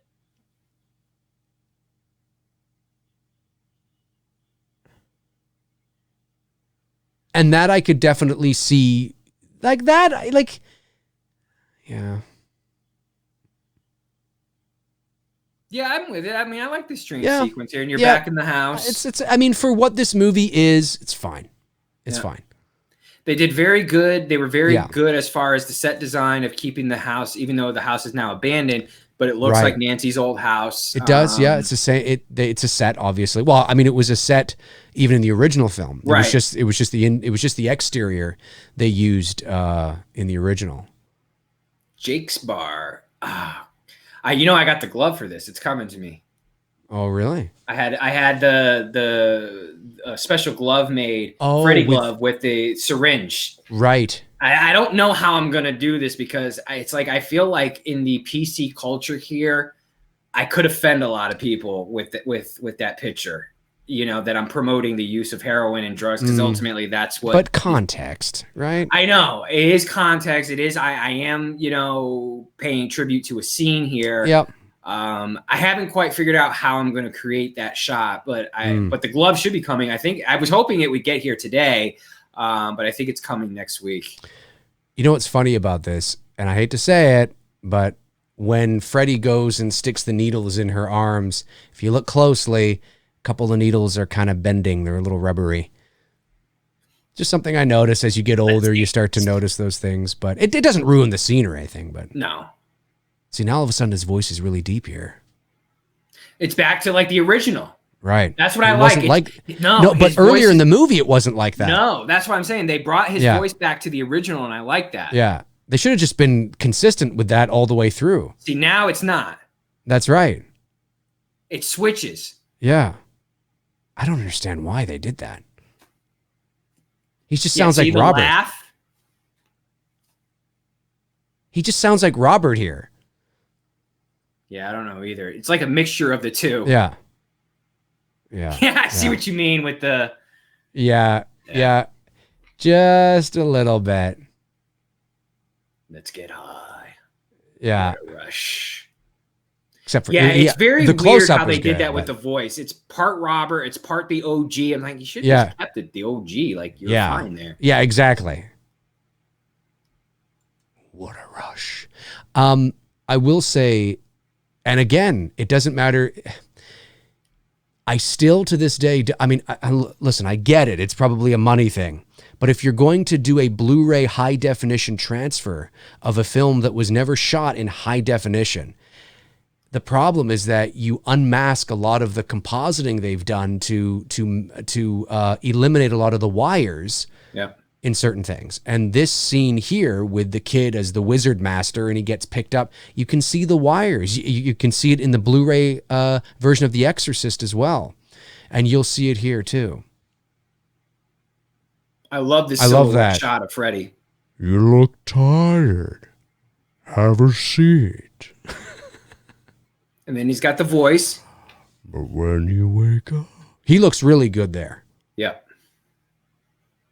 Like that sound, his voice. Yeah. You look tired when you wake up. I am the Wizard Master. Yeah. Yeah, he looks good there. Just wishes I'm the Wizard Master. No, you're the kid from Honey, I Shrunk the Kids all grown up. Pretty much, yeah. No. And that's cool that he does that. Some 80s special effects there. Where are you right now? He's picking him up. Yeah, same here. Silhouetted, and he's I don't believe in fairy tales, and he stabs him. And yeah, that's where I am too. You can see the wire. On the Blu-ray, it's really predominant. I just wish, it's just too bad. Toronto Freddie sends in a super chat, says, funny they brought Kristen's mom back for part 4. Yeah, that's a good point. Well, it was, who's to say that she died, right? Maybe it was True. just, maybe it was part just of the dream. Part of the dream.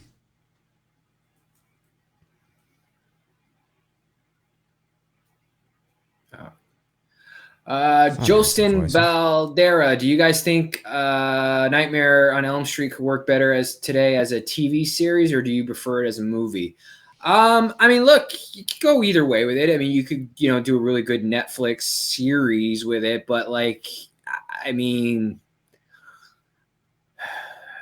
the well's going to run dry, and it probably will run dry really fast after the first season, because like in anything, the more you do something, the less it becomes appealing. I totally forget that we've got a Stranger Things season 4 coming, but they've let so much damn time go by that my excitement for it isn't even there. You know what I mean? So I don't know. I think maybe movie would probably still be the safe approach. What do you think, Dave? Movie or series? I think, I was having this conversation with Cecil Laird of the Horror Show about a week and a bit ago. And he was skeptical at first about a TV series, and then we sort of hashed it out.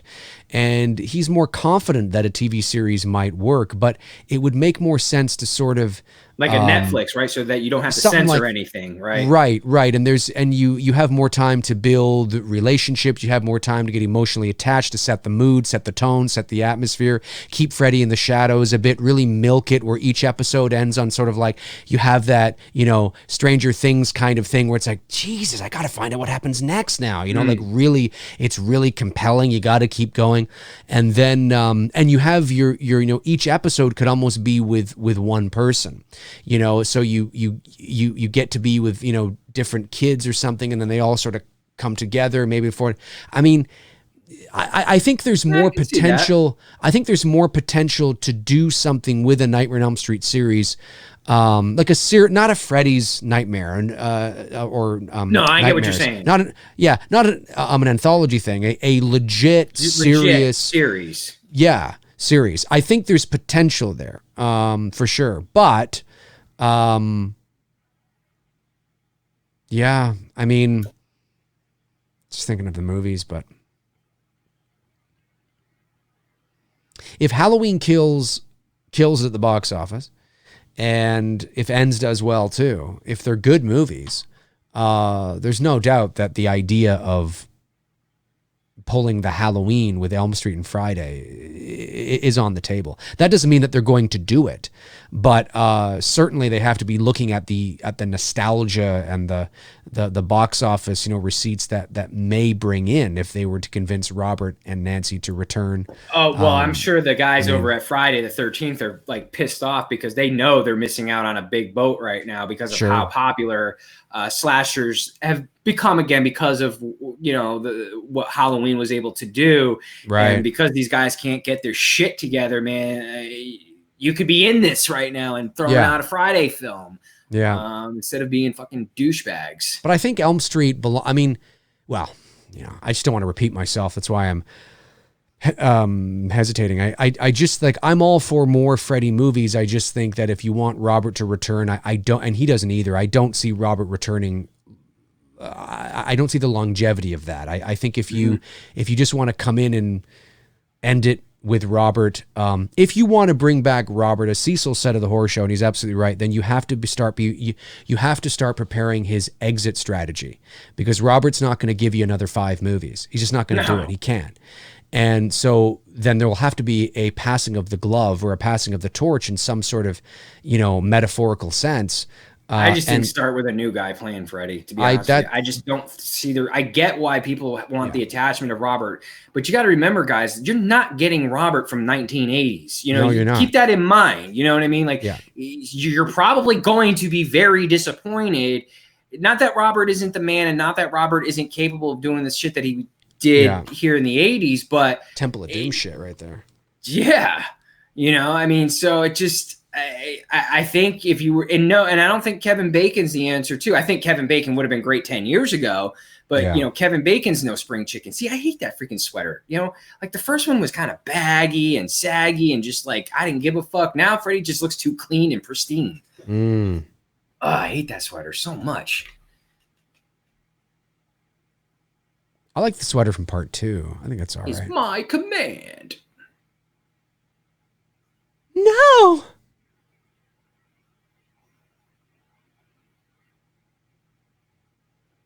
Oh, Kincaid's got some muscle. Yeah, the false prophet's right. You might have to bring in an unknown to play Freddy, which, hey, why not? Oh, I'm totally for that. Yeah, I think that's the best way to go. Somebody who's probably in their late 30s, early 40s. Robert Englund was about 37 or so when he did the first Elm Street. So somebody who's, old enough that he seems like an authority figure to the teenagers. It can't be somebody who's 22, because he's not that much older than the person or, the kids he's trying to, scare. He has to have a parental, like there has to be that authority about him in terms of age. So he's got to be at least in his late 30s, early 40s, I think. Yeah, his fedora is too small. I've always thought that in this movie. The souls of the children. Yeah, it's cool. Are what give me strength. Where are you right now? Oh, he's pulling out the thing. Yeah, he's about same to here. Save the reason why he's strong. Yeah, that's right. He's strong. He licks it. I like how he licks it. That's good. Yeah, I like that.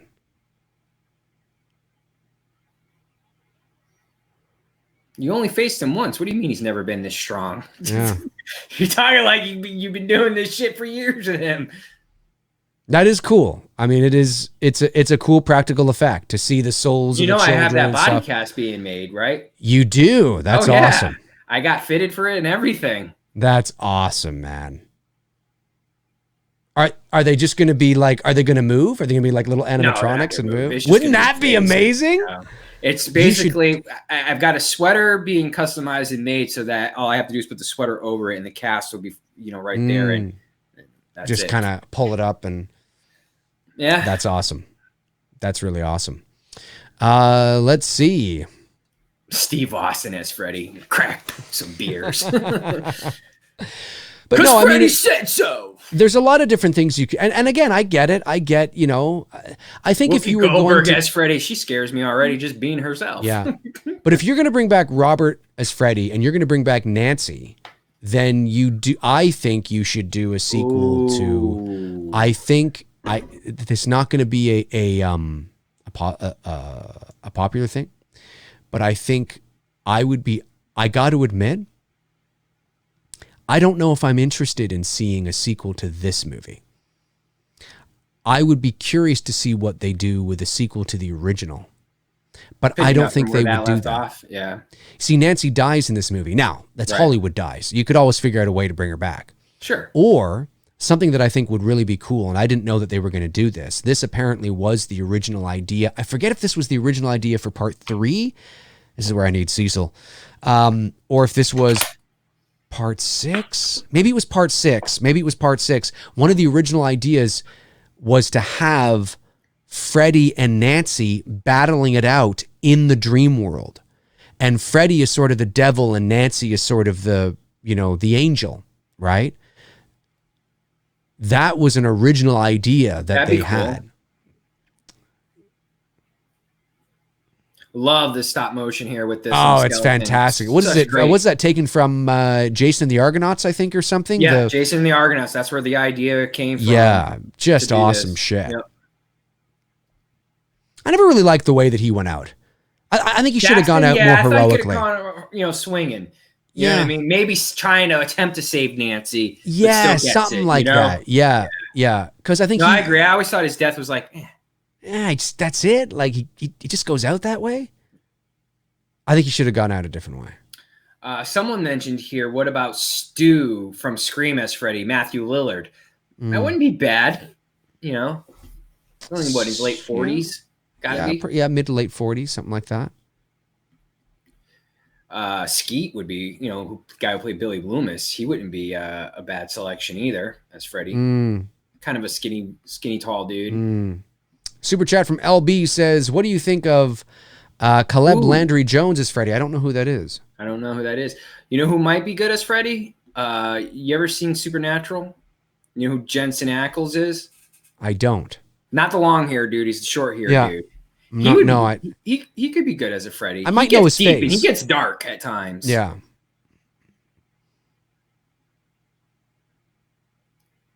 Of course, the girls will be oohing and ahhing over that if they picked him as Freddy. We're at the scene here now where Freddy is going through the mirrors, cool effects, pulling everybody through the mirror. Yeah. Oh, for sure. Yeah, it was very cool. And Joey's about to save the day with his voice. Then again, too, for Freddy, you can always just go on to Broadway and just find a tremendous actor that none of us even know. That's right. That's right. Nobody's heard of. Yep. And I would be open to that. No. A really good thespian. Even Michael Rosenbaum, who played Lex Luthor in Smallville, that dude gets to deep, dark places, and he would be a fucking great Freddy because of what I've seen him as Lex Luthor. Right. And I'm basing it off of that. And I'm like, and he's bald, so we've seen what Michael looks like when he's bald. Right. He could be a good Freddy Krueger. I gotta say, as much as I do enjoy watching this movie, it's not one of my favorites. I mean, it's my third favorite, but I gotta say that I do think that Nancy, although I do like this year how Freddy is pretending to be her father, and he uses John Saxon as bait to look like I get it, doing the whole Spaceballs thing, Princess Vespa and Dark Helmet. We got a request for you to do Trump's voice and say, "I'm your boyfriend now." I'm your boyfriend now, Nancy. Okay. I'm a tremendous boyfriend. The best boyfriend. Amazing. Never tremendous. been impeached. Never been impeached. The Dems don't know what they're doing. They don't. Yeah, okay? see this. God, I just hate how they killed her off, man. It's just such a weak kill off. I was just gonna say that I don't like how they connect. I don't like how Saxon died, and I gotta say, I think Nancy should have gone out a little more. Like, it's shocking. Go down guns blazing, I can imagine that this may have been shocking for the audience back in 1987. I think this was. I can imagine that, but it just seems sort of like maybe she should have gone out saving. Well, I guess she does in some ways. She does. But I don't know. Yeah, she does. She does have that rebound and come back and stick her. Yeah, it makes up for it a little bit, I guess. I guess it does. But maybe it should have been, I don't know. Maybe if they had just taken a little more time and just kind of fleshed it out a little bit, maybe they could have come up with something a little more. And they are struggling there, and it comes down to her and Freddy, and there they are, and and the light starts to shine through him in a second here, and because of the fucking tap water that he throws on the bones. I get that.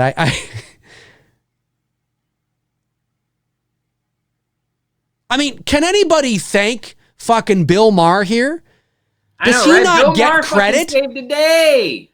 Bill Maher saved everybody's life.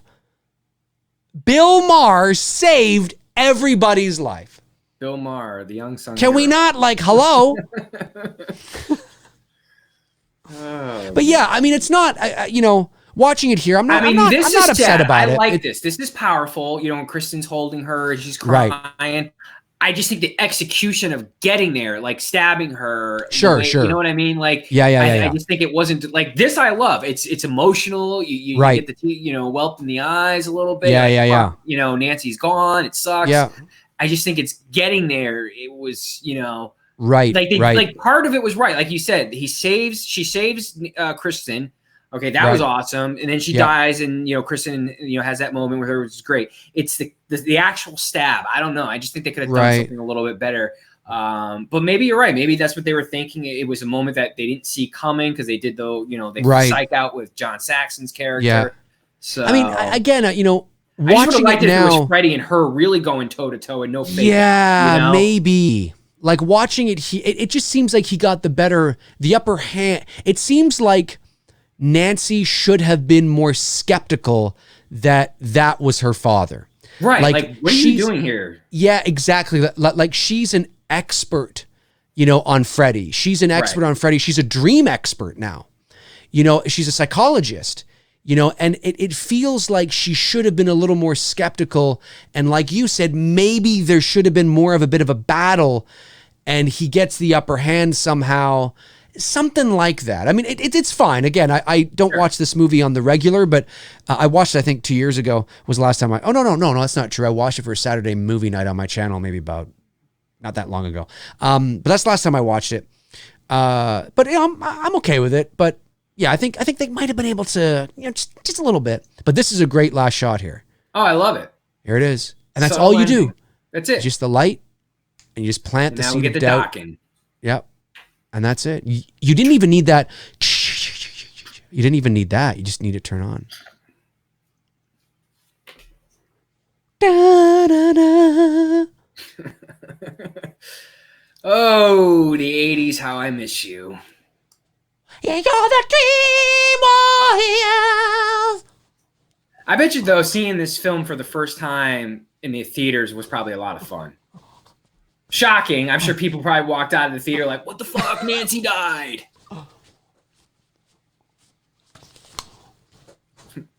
Dave's getting his headbang on.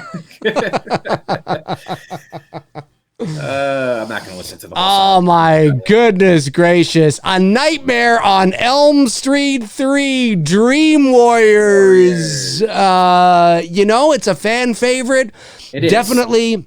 It's my third favorite in the series. I tend to go in order. I go 1, 2, 3, then actually probably New Nightmare, then 4, and then 5 and 6. But that's not like I like 5 and 6 because I don't actually. Sure. I like 4. There's some redeeming qualities in 4 that I like. As a whole, I'm not crazy on it. But then once you get to 5 and 6 is just, I'm not a fan of where they took Freddie. And part 3, it's no coincidence that part 3 I like because there's some darkness to it. And of course, New Nightmare I really like because New Nightmare and 3 might actually go back and forth for me. I might go 1, 2, New Nightmare, then 3. Depending how I'm feeling, then I might go 1, 2, 3, New Nightmare. Where do you fall with it, Tony? Me, it's Nightmare, the original, and then 3, then 2, then Wes Craven's New Nightmare, and okay. The rest of it, I just, yeah. I have them, but I don't really. Yeah, we're pretty much in the same ballpark. Right. And I got to tell you, there's like with how 3 and New Nightmare go back and forth. I'm the same way with New Nightmare in part 2. New Nightmare, I won't be shocked the older I get as my taste in movies, changed as it does with every, with all of us throughout the years. What you liked when you were younger, you're not really liking so much when you're older. Yeah. I can even see eventually one day New Nightmare becoming in the 2 spot because of just how good that movie is. And I hope we're able to get Miko on here to watch it with us and, commentate. And, it'd be great to pick his brain and talk to him and, ask him some questions, regarding for sure. filming. Wes was just so ahead of his time as a filmmaker, I think that's why, like I said this earlier in the stream, I think there's a reason why that movie is beginning to catch a lot of momentum is because it's so relatable. That's right. I mean, it's breaking the fourth wall, literally, you know, and that now that fits, you know, I mean, we saw it successfully done with Deadpool, and just how meta it's aware of itself in that movie. That's New Nightmare. I think that's why it's gained a lot of positive feedback versus back then when we were in high school. I think all of us were like, wait, no, this is not what we're, you know, I liked it. I thought it was fine, but I know like maybe some of the hardcore Fred Nightmare fans were like, yeah. But it's funny how now all of a sudden 20 plus years later, those same fans that were like not feeling it, they're feeling it now. Right. Yeah. It took me, I got to admit, when New Nightmare came out in 94, you know, we were 15, right? So I didn't see it in the theater. But I saw it in the theater. Yeah, no, I didn't. But I remember when I first saw it, it would have been probably like, 94 or 5 on VHS. I rented it and I watched it. And I think it was, even for me at that time as a 15-year-old kid, I think I might have been a little too like, I wasn't like the surreal sort of meta cerebral objective sort of approach, the shtick that is New Nightmare, I wasn't expecting. And I didn't expect it to be like that. So I think I had trouble getting into it because it was strange. I think that concept to me as a young teenager was new. It had never been done. We'd never seen anything like this before. Right. So it was just, I don't think I liked it the first time I watched it. When I watched it again in subsequent rewatches, as I got older and as I got wiser and learned more and matured as an adult, I came to really appreciate what they were doing. It still feels funny. I think for some people, I think what it is when you do a film, and I'm not saying that this is how it makes people feel, but I think what it was for me for a little bit growing up was when you make a film like New Nightmare, it almost on some level is telling you that the other movies never happened, because New Nightmare is telling you that, like, they're actually telling you that that it's just a movie. Yeah. Right now, it's bringing into the canon that it was just a movie. When you watch 1, 2, 3, and for better or worse, 4, 5, and 6, right? It's an in the moment, you know, actual, you know, full fleshed out narrative. It's not breaking any fourth walls. It's not tongue in cheek. It's not winking to the audience. It is what it is, right? And then you obviously get to the foundation for Scream as well too. 100%. New Nightmare is what I'm saying. Oh yeah. Oh, for sure. But then you get to New Nightmare, and it's almost like saying, yeah, those movies, psych, we were just kidding. Like, it almost feels like that in some ways. And I think I can understand as some fans feeling a little like, this is too weird. Like, this is too, so you're just saying that, like, so Nancy is, now she's playing herself? Like, what? Sure. What? Now, and Robert's just playing himself. What? Like, what the fuck is going on here? It's just so weird. But when you can watch it sort of separate, you know, you don't really think of it as part of the canon. You think of it as just kind of this thing that just kind of like, imagine this. So, you know, kind of, it's really good. And the writing is really smart.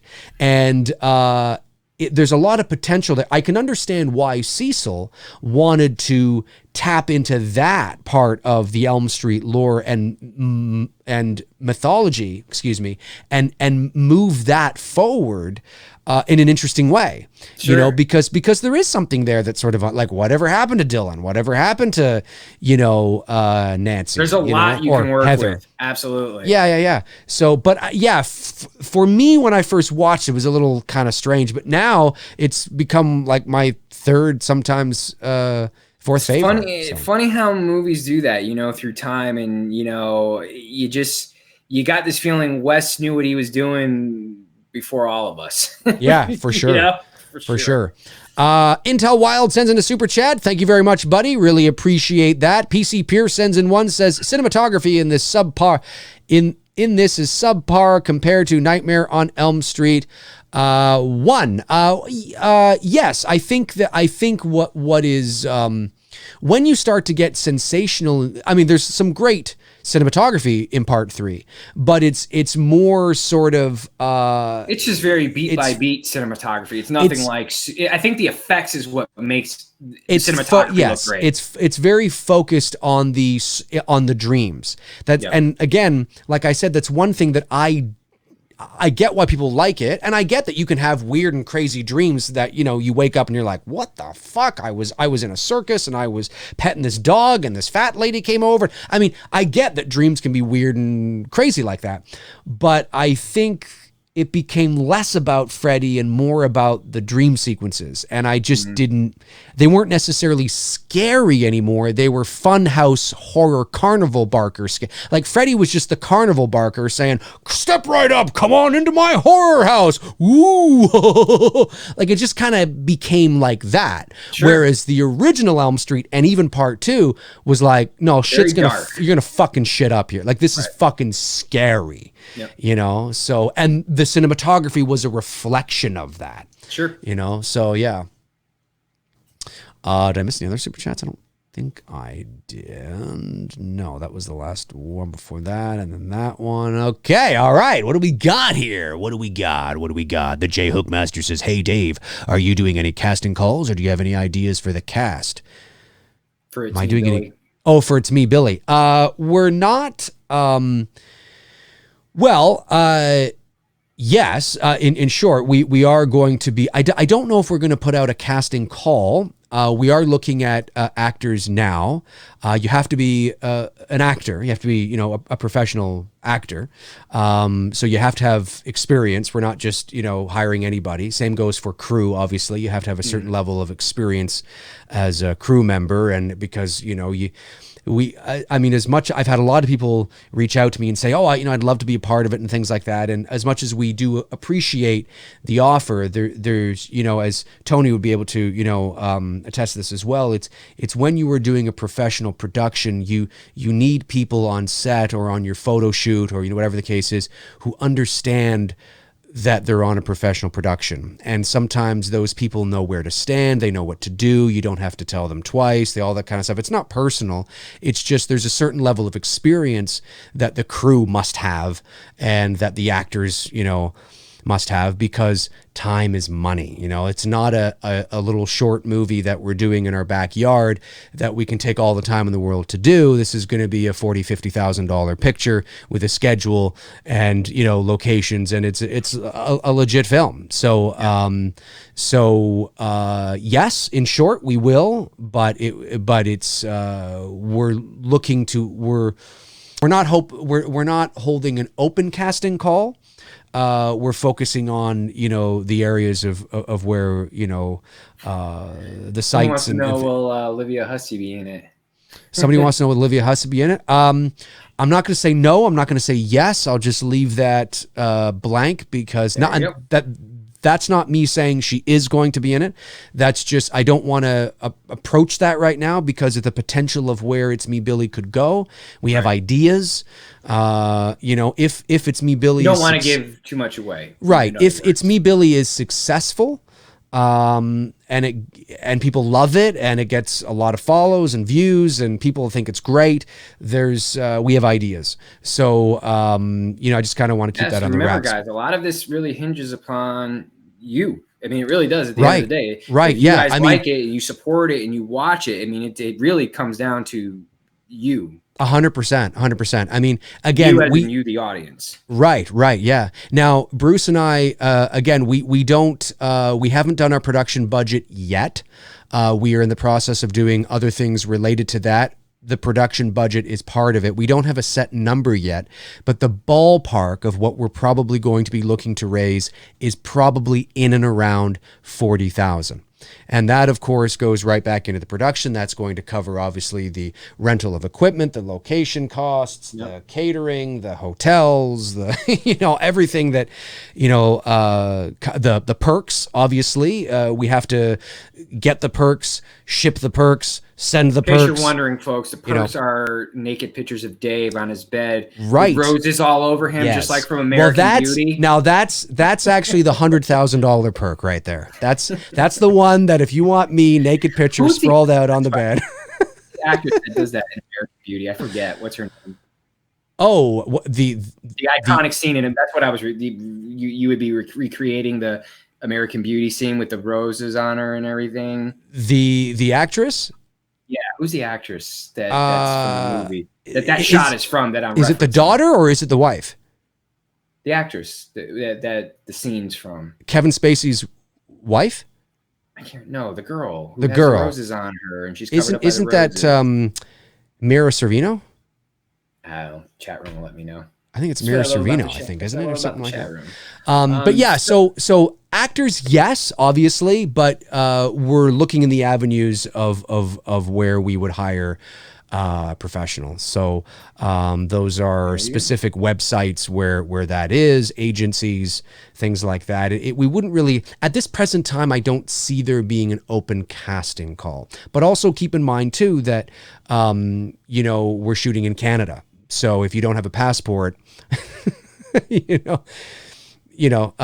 ago, you used to be able to cross the border with just a driver's.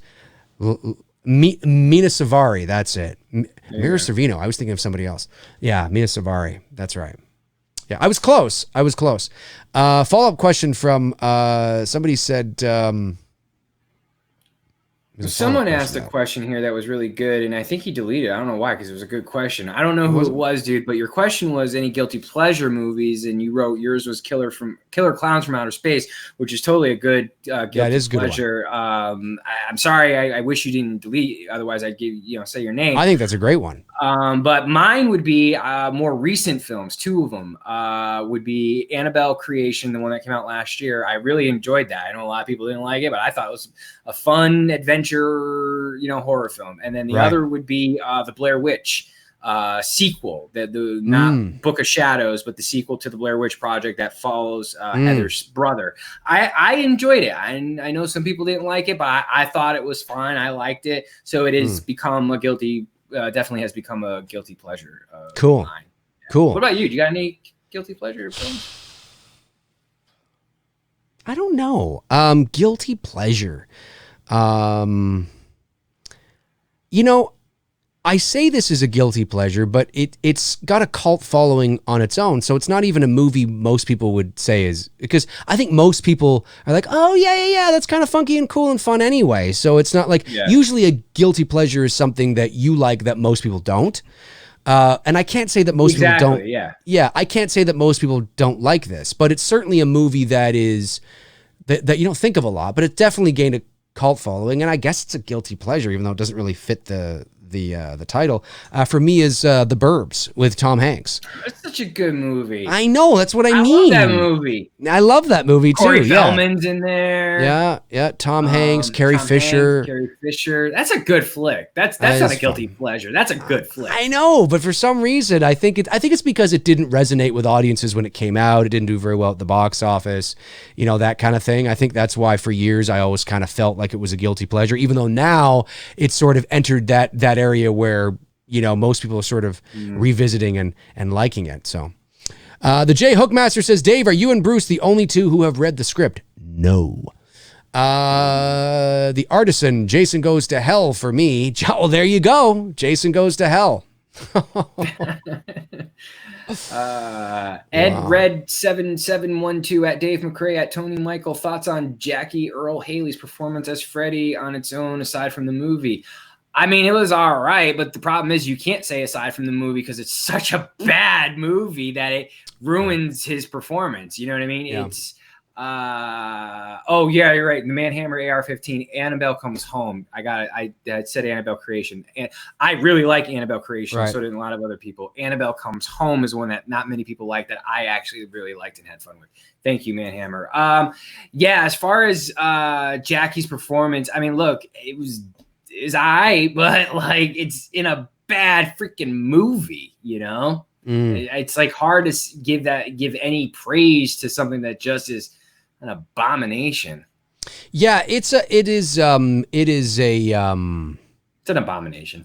Well, it is. Well, I think it's just a run of the mill. Like I've said 1,000 times, I just didn't feel, Rooney Mara is, I mean, she's beautiful, right? She's, sure, easy on the eyes, sure, but and that's fine. But at the end of the day, nothing she was already emo Nancy when we're introduced to her. And now, listen, I'm not expecting some massive, intense character development. We don't have the time. But when you watch the original Elm Street, they take at least almost the first act of the movie to sort of introduce you to these characters. And these characters, although they're dreaming of Freddy, they're not quite to the threshold yet where they become. We watch that transition happen. We watch their downfall happen. There's a moment where we see Glenn and Tina and Nancy, and for better or worse, God, Rod. You're reminding me of this now because it's been so long since I've seen it. Yeah. Right. Well, there's an opportunity where we see Nancy and Tina and Glenn actually having fun. They have a bowl of, some chips and some soda or whatever, and they're there, and Glenn's got the boombox trying to pretend that he's not at the girl's house, and he's doing all that, and we see we get a sense of the dynamic of their relationship, and it's kind of cute and fun. And then Rod shows up, and we get a sense that he's a bit of a dick and nobody likes him, but Tina does, and whatever, right? Like we get this sort of there's a little bit of that. There's an essence of that.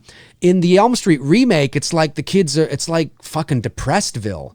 Like it's like they're already there, and I just don't give a fuck about what happens to them. I just don't care. Pretty much. No, I agree. No, 100%. And Jackie Earle Haley was fine. He wasn't Robert, but certainly I think if his Freddy had been in a better movie, might be a different story today. Totally might be a different story. It's like, look, no matter how hot Ellie Cornell is in Halloween 5 and we get a great naked bush scene of her in the shower, it's accompanied by a fucking shitty movie, accompanied by a horrible kill scene for her. Yeah. And yeah. Yeah, 100%. Super chat comes in from PC Pierce. He says, if you were to remake Psycho, who could you see being recast as Norman Bates and Marion Crane? Could it work, or would you have to change origins? That's a great question. Obviously, there was the remake in '98 with Vince Vaughn and Anne Heche that obviously was, terrible. I don't know. That's a good question. I think very good question. It would have to be. I mean, if you're aligning it correctly with somebody who, I mean, if obviously Janet Leigh was a starlet. She was a bona fide star. That's one of the reasons why it was so shocking. You can't get the same. It's hard to remake a movie like Psycho because we've been so desensitized. And part of Psycho's shtick and gimmick was, I mean, it's really not, and I mentioned this last week on an episode of McRae Live because Psycho is celebrating its 60th anniversary this year. And one of the things that we are misdirected by Hitchcock so brilliantly to think that that Psycho's story is Marion's story. Mm-hmm. And it's really not Marion's story. It's Norman Bates's story, right? For the first 40 minutes of the movie, almost half of the movie, we are enamored with this beautiful blonde. She steals money. She wants to run away with her, lover, and then she has a change of heart, and because of the all these, and we think, but then all of a sudden she's off, and you realize that this is really about Norman Bates. That's what this film is really all about. And today we are so desensitized to that, well, to violence, and certainly to see somebody of to see a name, like I don't know, an Angelina Jolie or a Kate Winslet or whatever, oft is no big deal anymore. Right. Because it's just something we're used to. Back in 1960, that was like, not only is oh my God, Janet Leigh was murdered. Holy shit. Oh my God, we're watching. I mean, it was like, look, and the bottom line is you're gonna go into that movie already comparing it to the original film, so it's like 100. Why bother? 100%. I'm just spitballing to just kind of, to your point, really at the end of the day, to Tony's point, he's bang on, because the shower scene was like, oh my God, for 19. I mean, that was like, holy shit. Dude, my parents told me stories about people taking curtains off of their fucking shower. That's how petrified people were because of that scene. They were, but Psycho was also the first, I believe, North American film at the very least to even show a toilet in it. There had been no movie in history, North American film, I believe, to show a toilet and a toilet flushing in the movie. Oh my God! It's a toilet. Yes. I want a sequel on the toilet. My God! I mean, it was crazy to show even shoulders. Women didn't show shoulders back in the day. This is so topless. Right. So that shtick, that sort of thing that was special about Psycho is not there anymore. It's just going to be another slasher movie, and and it's kind of. But your question was, who would you cast? And I think it's hard for me to think about it because of that. That's why I'm going through this. I'm walking you through my mindset. So it's like, I don't know, because who would be shocked? It wouldn't be shocking. It wouldn't be shocking to see any babe murdered because we see it all the time now. So I don't know. It's a good question. It is a good question, and we can always have fun with it. On a surface level, but they did good with the series. I will say that. They did good with Bates Motel. I thought that was good. Of course, I love me. What's her name? Oh my God, Conjuring. Yes, you're. Oh my God, yeah, I know who you're talking about. What the fuck, man? I'm having a really shitty night tonight, and I didn't even smoke, and I'm forgetting. Damn, Vera. Farmiga or something like that. Farmiga. Do you know? I love that woman. Who would have made a good Norman Bates? He's dead now. And he's not tall, dark, and handsome. See, that's the reason why Anthony Perkins was cast, because Hitchcock felt that the audience would have. I got a good one for you. Okay. The reason why Perkins was cast was because Hitchcock felt that that the audience would have more empathy for Anthony Perkins' character, which you're supposed to do because you're supposed to believe that his mother is really alive and his mother's right. So you have to, because in the book Psycho, there was a book, for those of you that don't know, it's based on a book. Norman Bates in the book was a short, fat, bald guy. Mm-hmm. In the movie, Hitchcock was like, I need people to feel empathy for him. Sure. And so psychologically, he's tall, dark, and handsome, sweet, charming, right? You feel a little, this handsome kind of guy. It's more believable that even Marion might be a little enamored with him just a little bit, like, oh, he's kind of a handsome man, whatever, but I have my own thing. And so it's more believable that way.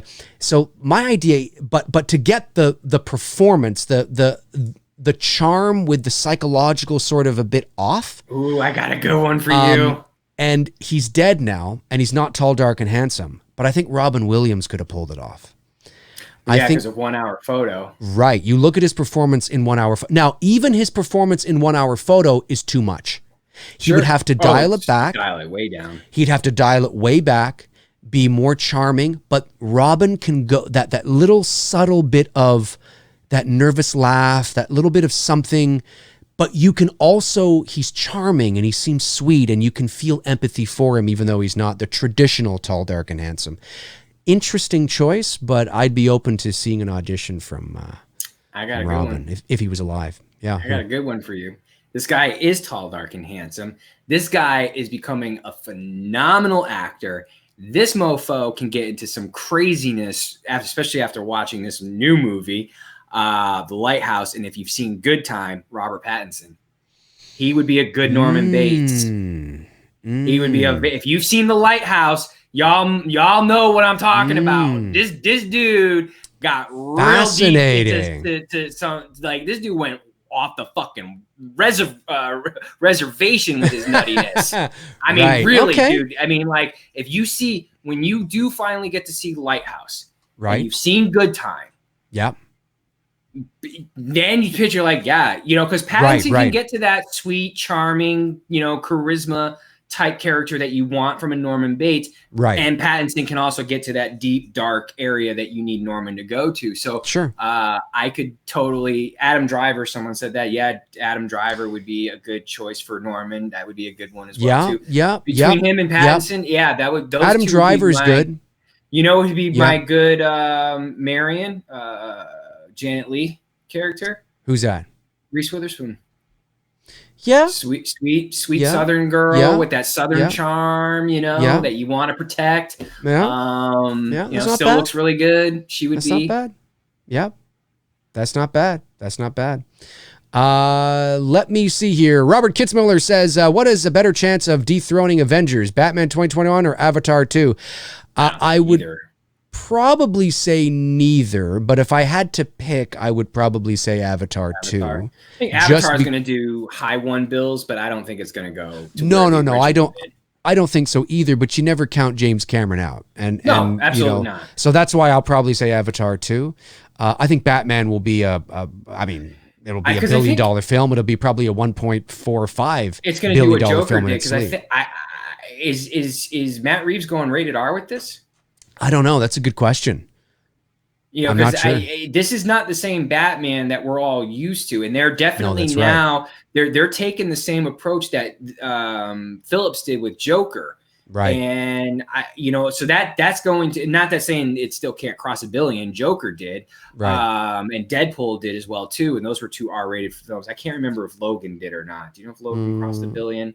I don't know. I for some reason have this. And feeling, I don't even know if Deadpool crossed $1 billion. I think Deadpool got close to $1 billion. I don't know if it crossed $1 billion entire. Someone in the chat will get me on that for sure. Yeah. Oh yeah. I know Joker did. They're looking it up right now. They're looking it up right now. Batman 2021, it depends on what Matt Reeves does. If Matt Reeves goes rated R, that's obviously going to play a huge factor in the box office. But if it's an R Batman, fuck it. Give me an R Batman, dude. I don't care. Yeah. PC Pierce says Margaret or Scarlet or Marion. Margaret or Scarlet. Margaret or Scarlet as Marion? You mean? Margot Robbie. Oh, Margot Robbie. Oh, I see. Right. It says, sorry. I got my mic. I got my mic in my eyes view right here, and I'm looking and I see and it looked like Margaret. You're right. It says Margot. Yeah. T silent. Yeah. Margot I take Margot. Now, see if I go like this, now I can see it. Margot or Scarlet, as in Scarlett Johansson as Marion. Margot. I'm not a big Scarlet fan, to be honest with you. I'm not a big fan of hers at all. I mean, maybe. Yeah, maybe. Alex Payne says, do you think Halloween looks like more a small franchise as Psycho? The Omen. Do you think Halloween looks like more a small franchise as Psycho, The Omen, that the first overshadowed the others' one existence? Freddy and Jason, many sequels look more organic than the Myers ones. No, I just think they're dog shit movies. And I think that most of the, I think it's just a matter of circumstance. It's just 9 times out of 10, the more sequels you make, inevitably they will become garbage. Just because the Friday the 13th franchise has kept continuity doesn't mean the continuity is good. You know what I mean? Like when Tony says, and I don't want to speak for him here, but I feel confident enough to say this, that, Tony, will often say, even though he's right here, he can correct me if I'm wrong. He'll often say, well, at least, the Friday series got the continuity, but I don't think Tony's saying because it's so fucking amazing. No, he's just sort of, it's, got it right. Right, exactly. They didn't fuck it up. Right, exactly. But I think Halloween will always be an interesting dichotomy because the first movie, unlike Elm Street and Friday and Child's Play, and you could not have made any more, but they were not made or designed with the foundation to be one movie. They were made where you could leave it, but you could certainly go on. Halloween is a different beast altogether. When you start looking at, I don't want to go into it, but it's clearly a 90-minute, Twilight Zone episode. The moral and message of the movie is completed at the end. Loomis looks over, it was the boogeyman. As a matter of fact, it was. That's the end. It's like one of those old kind of Saturday night creep not creature feature, but just kind of weird, kind of what a creepy little ghost story. That's what it is. Halloween is a creepy little ghost story, and it served its purpose. It was the boogeyman, and Laurie, her arc, she actually had her arc comes to completion there. She's in the classroom, and the teacher's talking about fate and all that kind of stuff, and she looks out the classroom window. She sees the shape, foreshadowing that her fate is to come face to face with him at the end. Laurie, What's the boogeyman? There's no such thing. And then at the end of the movie, it was the boogeyman, essentially saying Tommy was right. As a matter of fact, it was. And it's like she has this whole arc. She believes now. It was.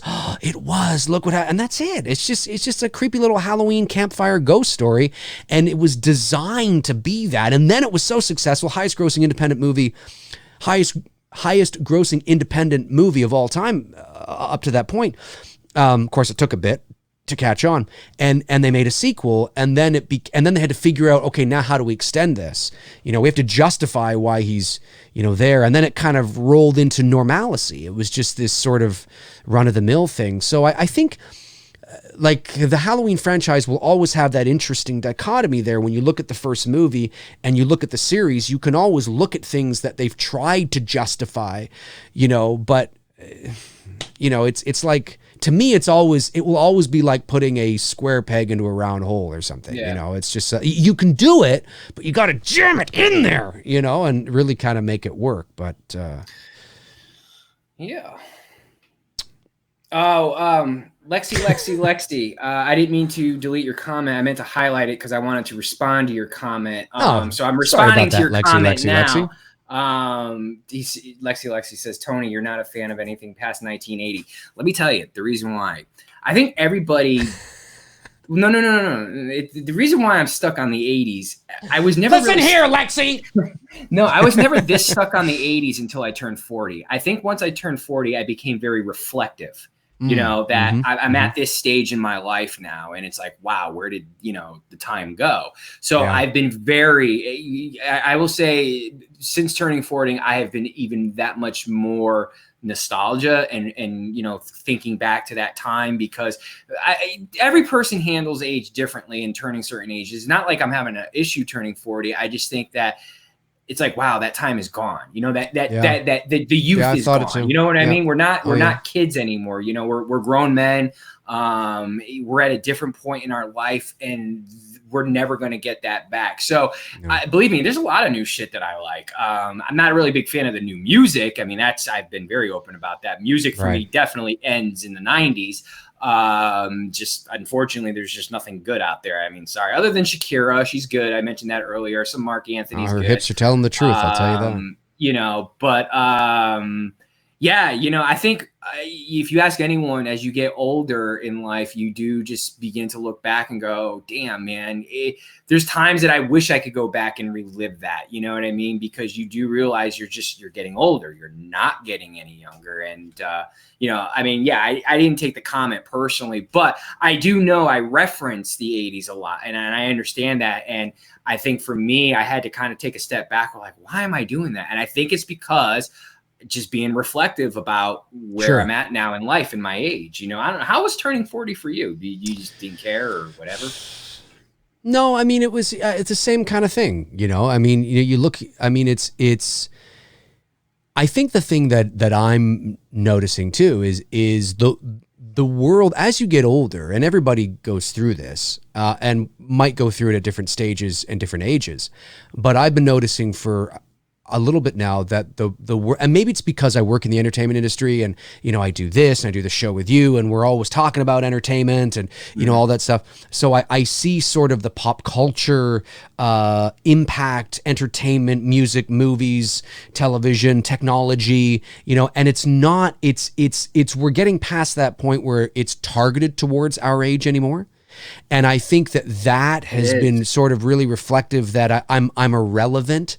I'm becoming irrelevant. I mean, in the next 10 years, I'll be 50. Nobody gives a fuck. Like, it's that, it's always, that prime tech. I mean, I'm at that now. granted, I don't have kids, and maybe I would know more if I had kids, but I'm at that age where I'm hearing all this shit that I've never even fucking heard of. Like, it reminds me of when I told my dad about, email or something, or I had to explain to my father. I remember years ago. Yeah, no, years ago. I hear you, bro. Dude, I totally hear where you're coming from. Years ago, I remember my dad, he said something and I'm paraphrasing, but he said something to the effect of, well, I gotta go home, I gotta charge my laptop so I can check my email. And this is obviously I was living with my mother, I think, at the time, and he was down for a visit, and he was going to go back to the hotel. And I said to my dad, I said, Dad, you can check your email here. You can just come downstairs and check it on my computer. And he says, no, but Dave, it's on my. I had to explain to my father that his email was not on his computer. It was in the ether. You can access it from any computer that you want to go. You know what I'm saying? So this was like, really? Oh, it's fucking amazing. And this is like, 20 years ago. But the thing that is interesting is that now in my age, and I wasn't as old as my dad was then. My dad was probably 50 something, but but technology expands exponentially. So we're constantly speeding up, and things are like bigger and bigger and bigger, faster and faster and faster. And I just noticed that there's things I've never heard of, or shows I have no idea what the fuck that is, or like I feel like I'm the old guy. I feel weird walking into an Urban Planet, or I feel weird walking into like an American Eagle or something. It's like, fuck, these clothes are not, they're not, I'm getting past. So that's been very strange. That's been strange for sure.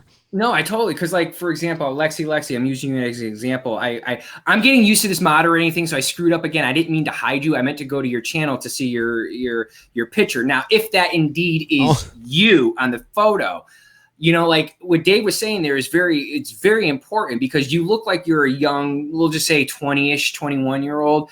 And when people bring up names to me as far as actors and actresses, or especially actresses who are about that age, I can't look at them even though, I can legally date you. Yeah, I can legally, whatever. I can't, it's just something creepy about that. You know what I mean? Like, I'm almost 20 years older than some of these actors and actresses and these people. And you're old enough to be their father. Their father, right. It's like, I can say they're attractive, but to sit there and be like, I'm going to tap that 20-year-old. I'm like, I don't know, man. It's like old enough to be my daughter. Like, I can't. I can't pull a Leonardo DiCaprio, basically. You know what I mean? Like, to me, I could not do that. Even if I was Leo, I could not do that in a good conscience. Right. Age for me, the youngest I'll go, maybe 5 to 6 years. If someone's in their maybe late 20s, but now at 40, it just, I don't know. It just seems really weird. So like, when people ask me and say like, well, do you like this actress? Do you think this actress is attractive? I'm like, yeah, she's pretty, but I have to be mindful with what I say, because I don't want it to come across like, like a creepy old dude, because we're now in that age, we're the old guys now, even though we look young. Nick sends a super chat. Favorite solo artist, guys? No AC/DC or bands. Favorite solo artist? I don't know. Buddy Holly. I was just listening to him all day today. You know Buddy what? Holly was a huge influence for me on my life, Okay, if we're going back there, I'll probably say probably because my father was an authority on Elvis. I'd say Elvis Presley. He would be next in line for me. It would be Buddy Holly, then Elvis. Now, if we're talking solo careers, Lennon would be there too. Because he did have a solo career, even though it was brief. Yeah.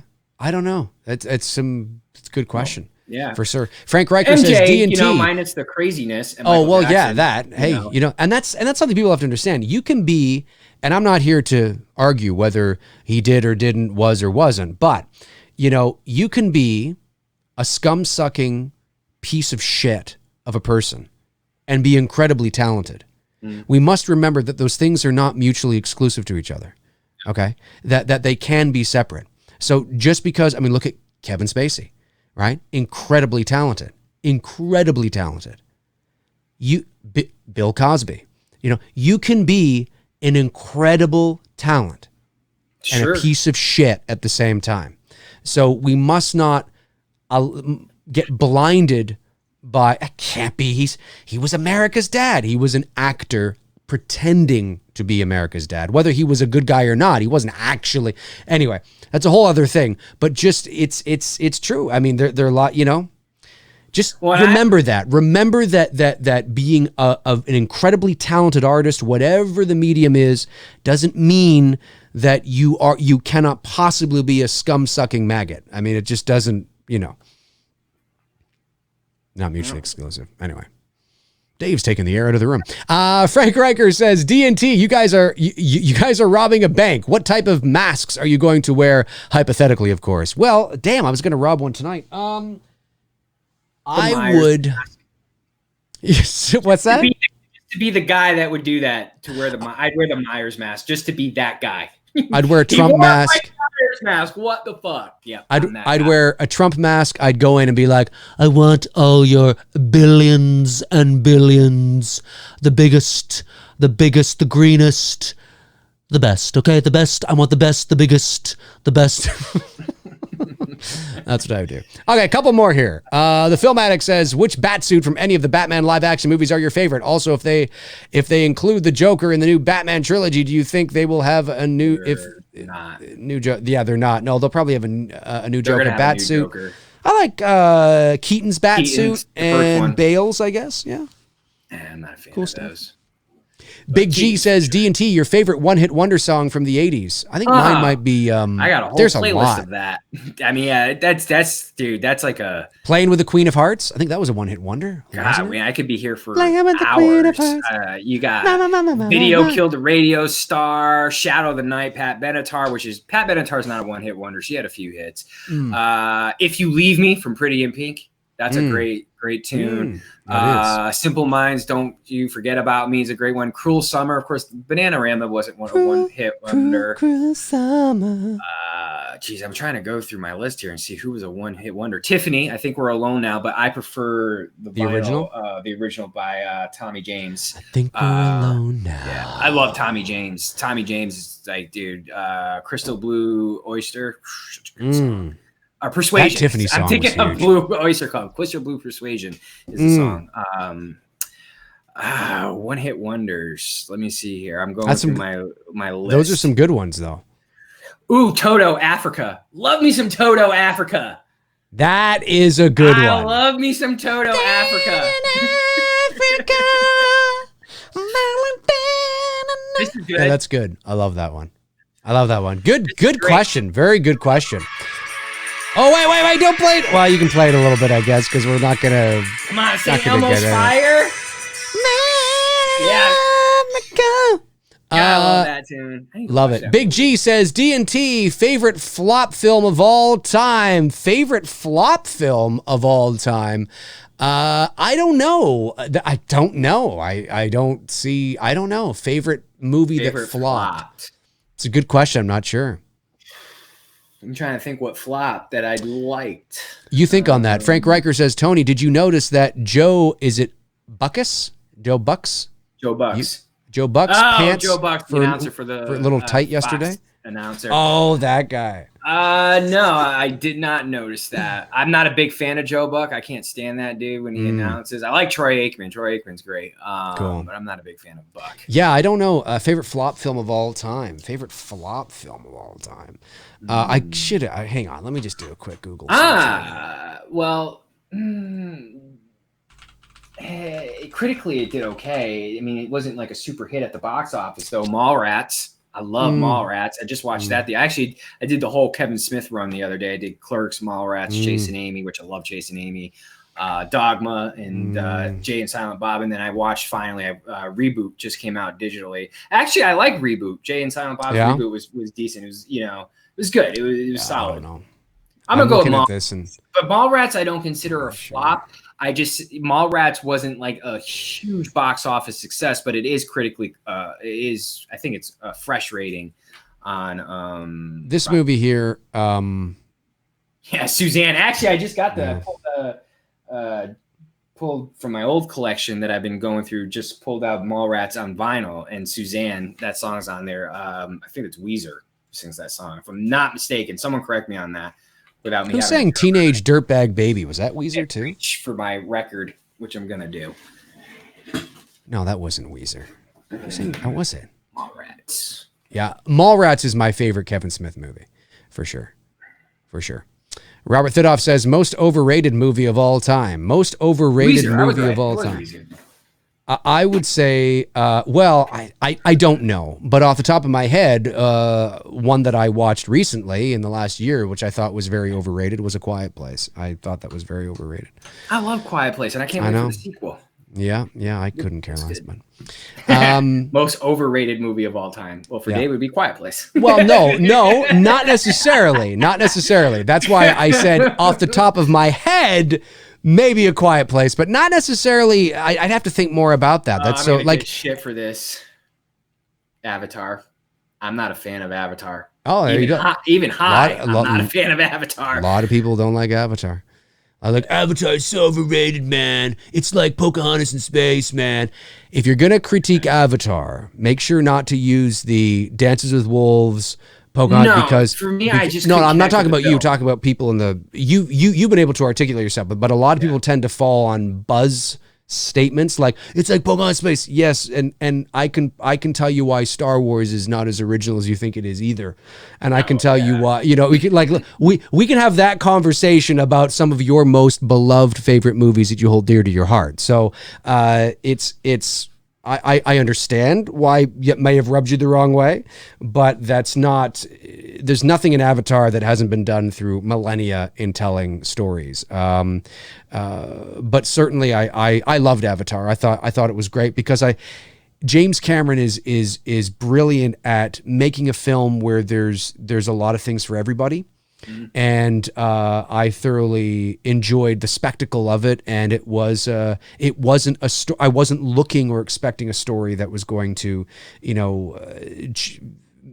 I'm not watching a Kubrick film 2001.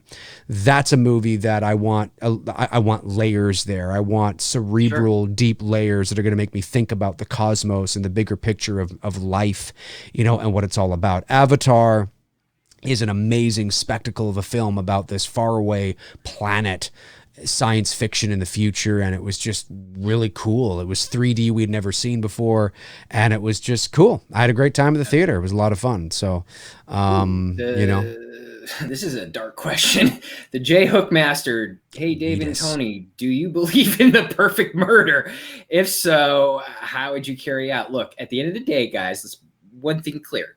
And I don't think he meant it to be dark and serious, but I love horror films. It's entertaining, but I do not believe in the act of murder at all.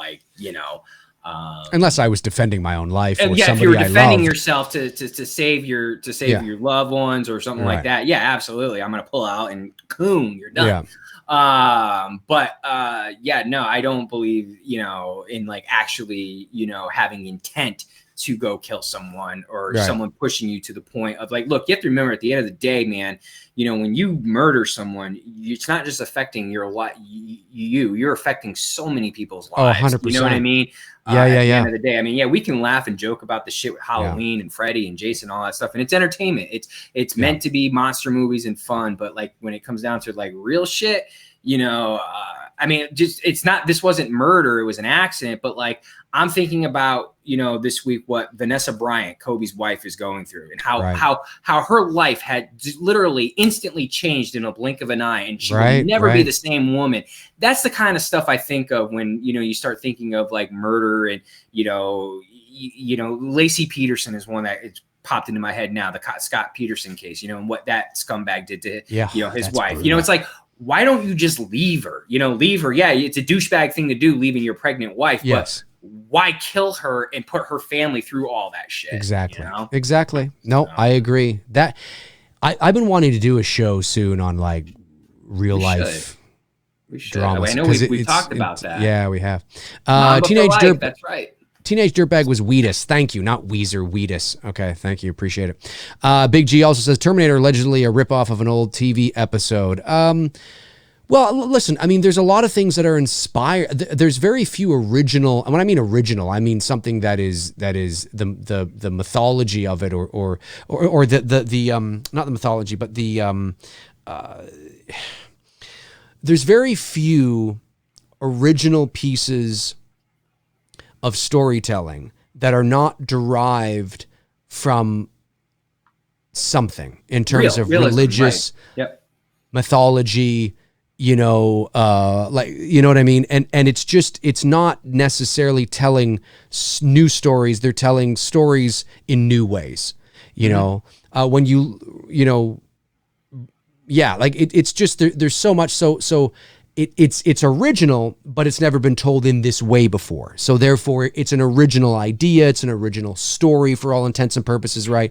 And things like that. But it's the spectacle that it's never been told in this way, or because of the time frame we're living in, it's more relatable to, we're in a techno. So let's, science, fiction is a big, so we're going to tell it in a science fiction way, and it seems like I've never seen this before. And you haven't seen this before. But when you start to peel away the onion and you look, it's like, that's totally, it's like Superman. Hello, Superman's Jesus Christ, folks. I mean, let's like, down. Come on, hello. Let's think about this. From the Matrix is freaking Christ. Yeah, I mean, let's think about it's just different ways of telling stories that that you think, I've never seen this. Well, it's true.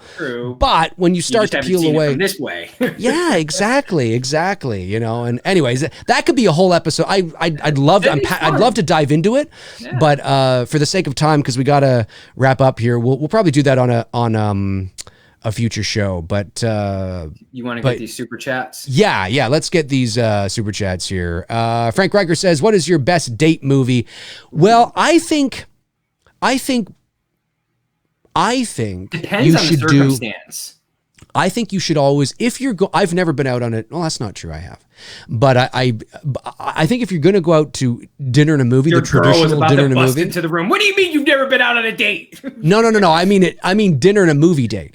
I think, like, in terms of like a first date, I don't think that should. I think you should do the first date. I thought it was just general date movie. Oh, okay. Oh, yeah, for sure. No, I was just adding extra fodder for the sake of it. I was just going to say, if you're ever going to do a dinner and a movie on a first date, do the movie first, then the dinner. Don't do dinner, then the movie, because you want to be able to talk about the movie afterwards and dinner. And you don't want to come out of the park, out of the movie, and that's kind of the end of the date. You want dinner to be the last thing. So you end on a conversation. For all you kids out there that have yet to date, think of that. Dave McRae, Uncle Dave is telling you what to do. Good date movie. I think it depends on the circumstances. Now, if she's into horror like I am, then of course I might lean to something from the horror genre. But if she's not, I try to be open-minded to that. And there's some go-to ones that I like and that I've gone to a couple of times that have been good hits. Like Say Anything with John Cusack is a great one. I think a good date movie is a comedy. Yeah, a good date movie is a comedy. Good comedy, good romance comedy. Benny and June, Sleepless in Seattle is decent. Dirty Dancing, I mean, girls tend to like that, so that's always a good hit. Overboard would be a great one. That's good, yeah. I'm looking at my flicks. Pretty Woman, I mean, yeah, for sure. Roberts. Yeah. So, I mean, I think anything, honestly, like, from that, I mean, you can get real like mushy and go Ghost and whatever. But it depends on what. It's just the mood, because your mood could be, hey, we want something fun tonight. All right, let's watch Back to the Future. Back to the Future could be a date movie. Yeah. Oh, for sure. Yeah, I agree 100%. Robert Thidoff says, "Are you thinking about a fan film for H4 sequel?" Yeah, Tony and I've talked about it. Talked about it. I'm waiting for Dave to finish, because he's got a lot on his plate with It's Me, Billy. I've got something outlined. Cool. When Dave is ready, we're going to sit down and, talk about it. But because he's doing that project right now, let him focus in on It's Me, Billy. And, we talked about that. Once he's done with It's Me, Billy, we're going to really kind of focus in on that. And I think, in my opinion, because I think we know the franchise well enough, if we're able to get the budget get who we want to be in the movie, which no secret, we said Danielle and Ellie, we'd want them to come back. If we could get those two, that's the key component to this. I think we can get you guys, I think we can deliver you guys a really good Halloween fan film. I really, really, really do. Yeah, I think so too. I think so too, for sure. It's just gonna depend on those. That's right. Final question. Big G says, Dave, when is your hits album due out? Oh, Paul. 2022. Oh, Paul. Oh, Paul. That is going to do it for episode 55 of Two Dudes and Some Bullshit. Tony Michael. His Tony Michael photo is his Instagram, as well as Tony Michael Pics with 2 X's. That's right, 2 X's. Follow me on Instagram at Dave McRae79 and The VoiceMann on Twitter. I'll be back tomorrow morning at 11 o'clock a.m. Eastern Standard Time right here on this channel for episode, what am I up to, like 13 now or something of McRae Live? Tony, any last things you want to say? No, this was a good stream. Good questions tonight, a lot of fun, and yeah, looking forward to next week. Yeah, me too, man. Hey, next week, we'll let you know what we're watching next week. I think I already know what it is, don't I? Yo, I know what it is. Okay, cool. All right. I was like, there's like a pause here. I'm like, I think I know what it is. So, yeah. All right, we'll talk to you guys soon. Cheers.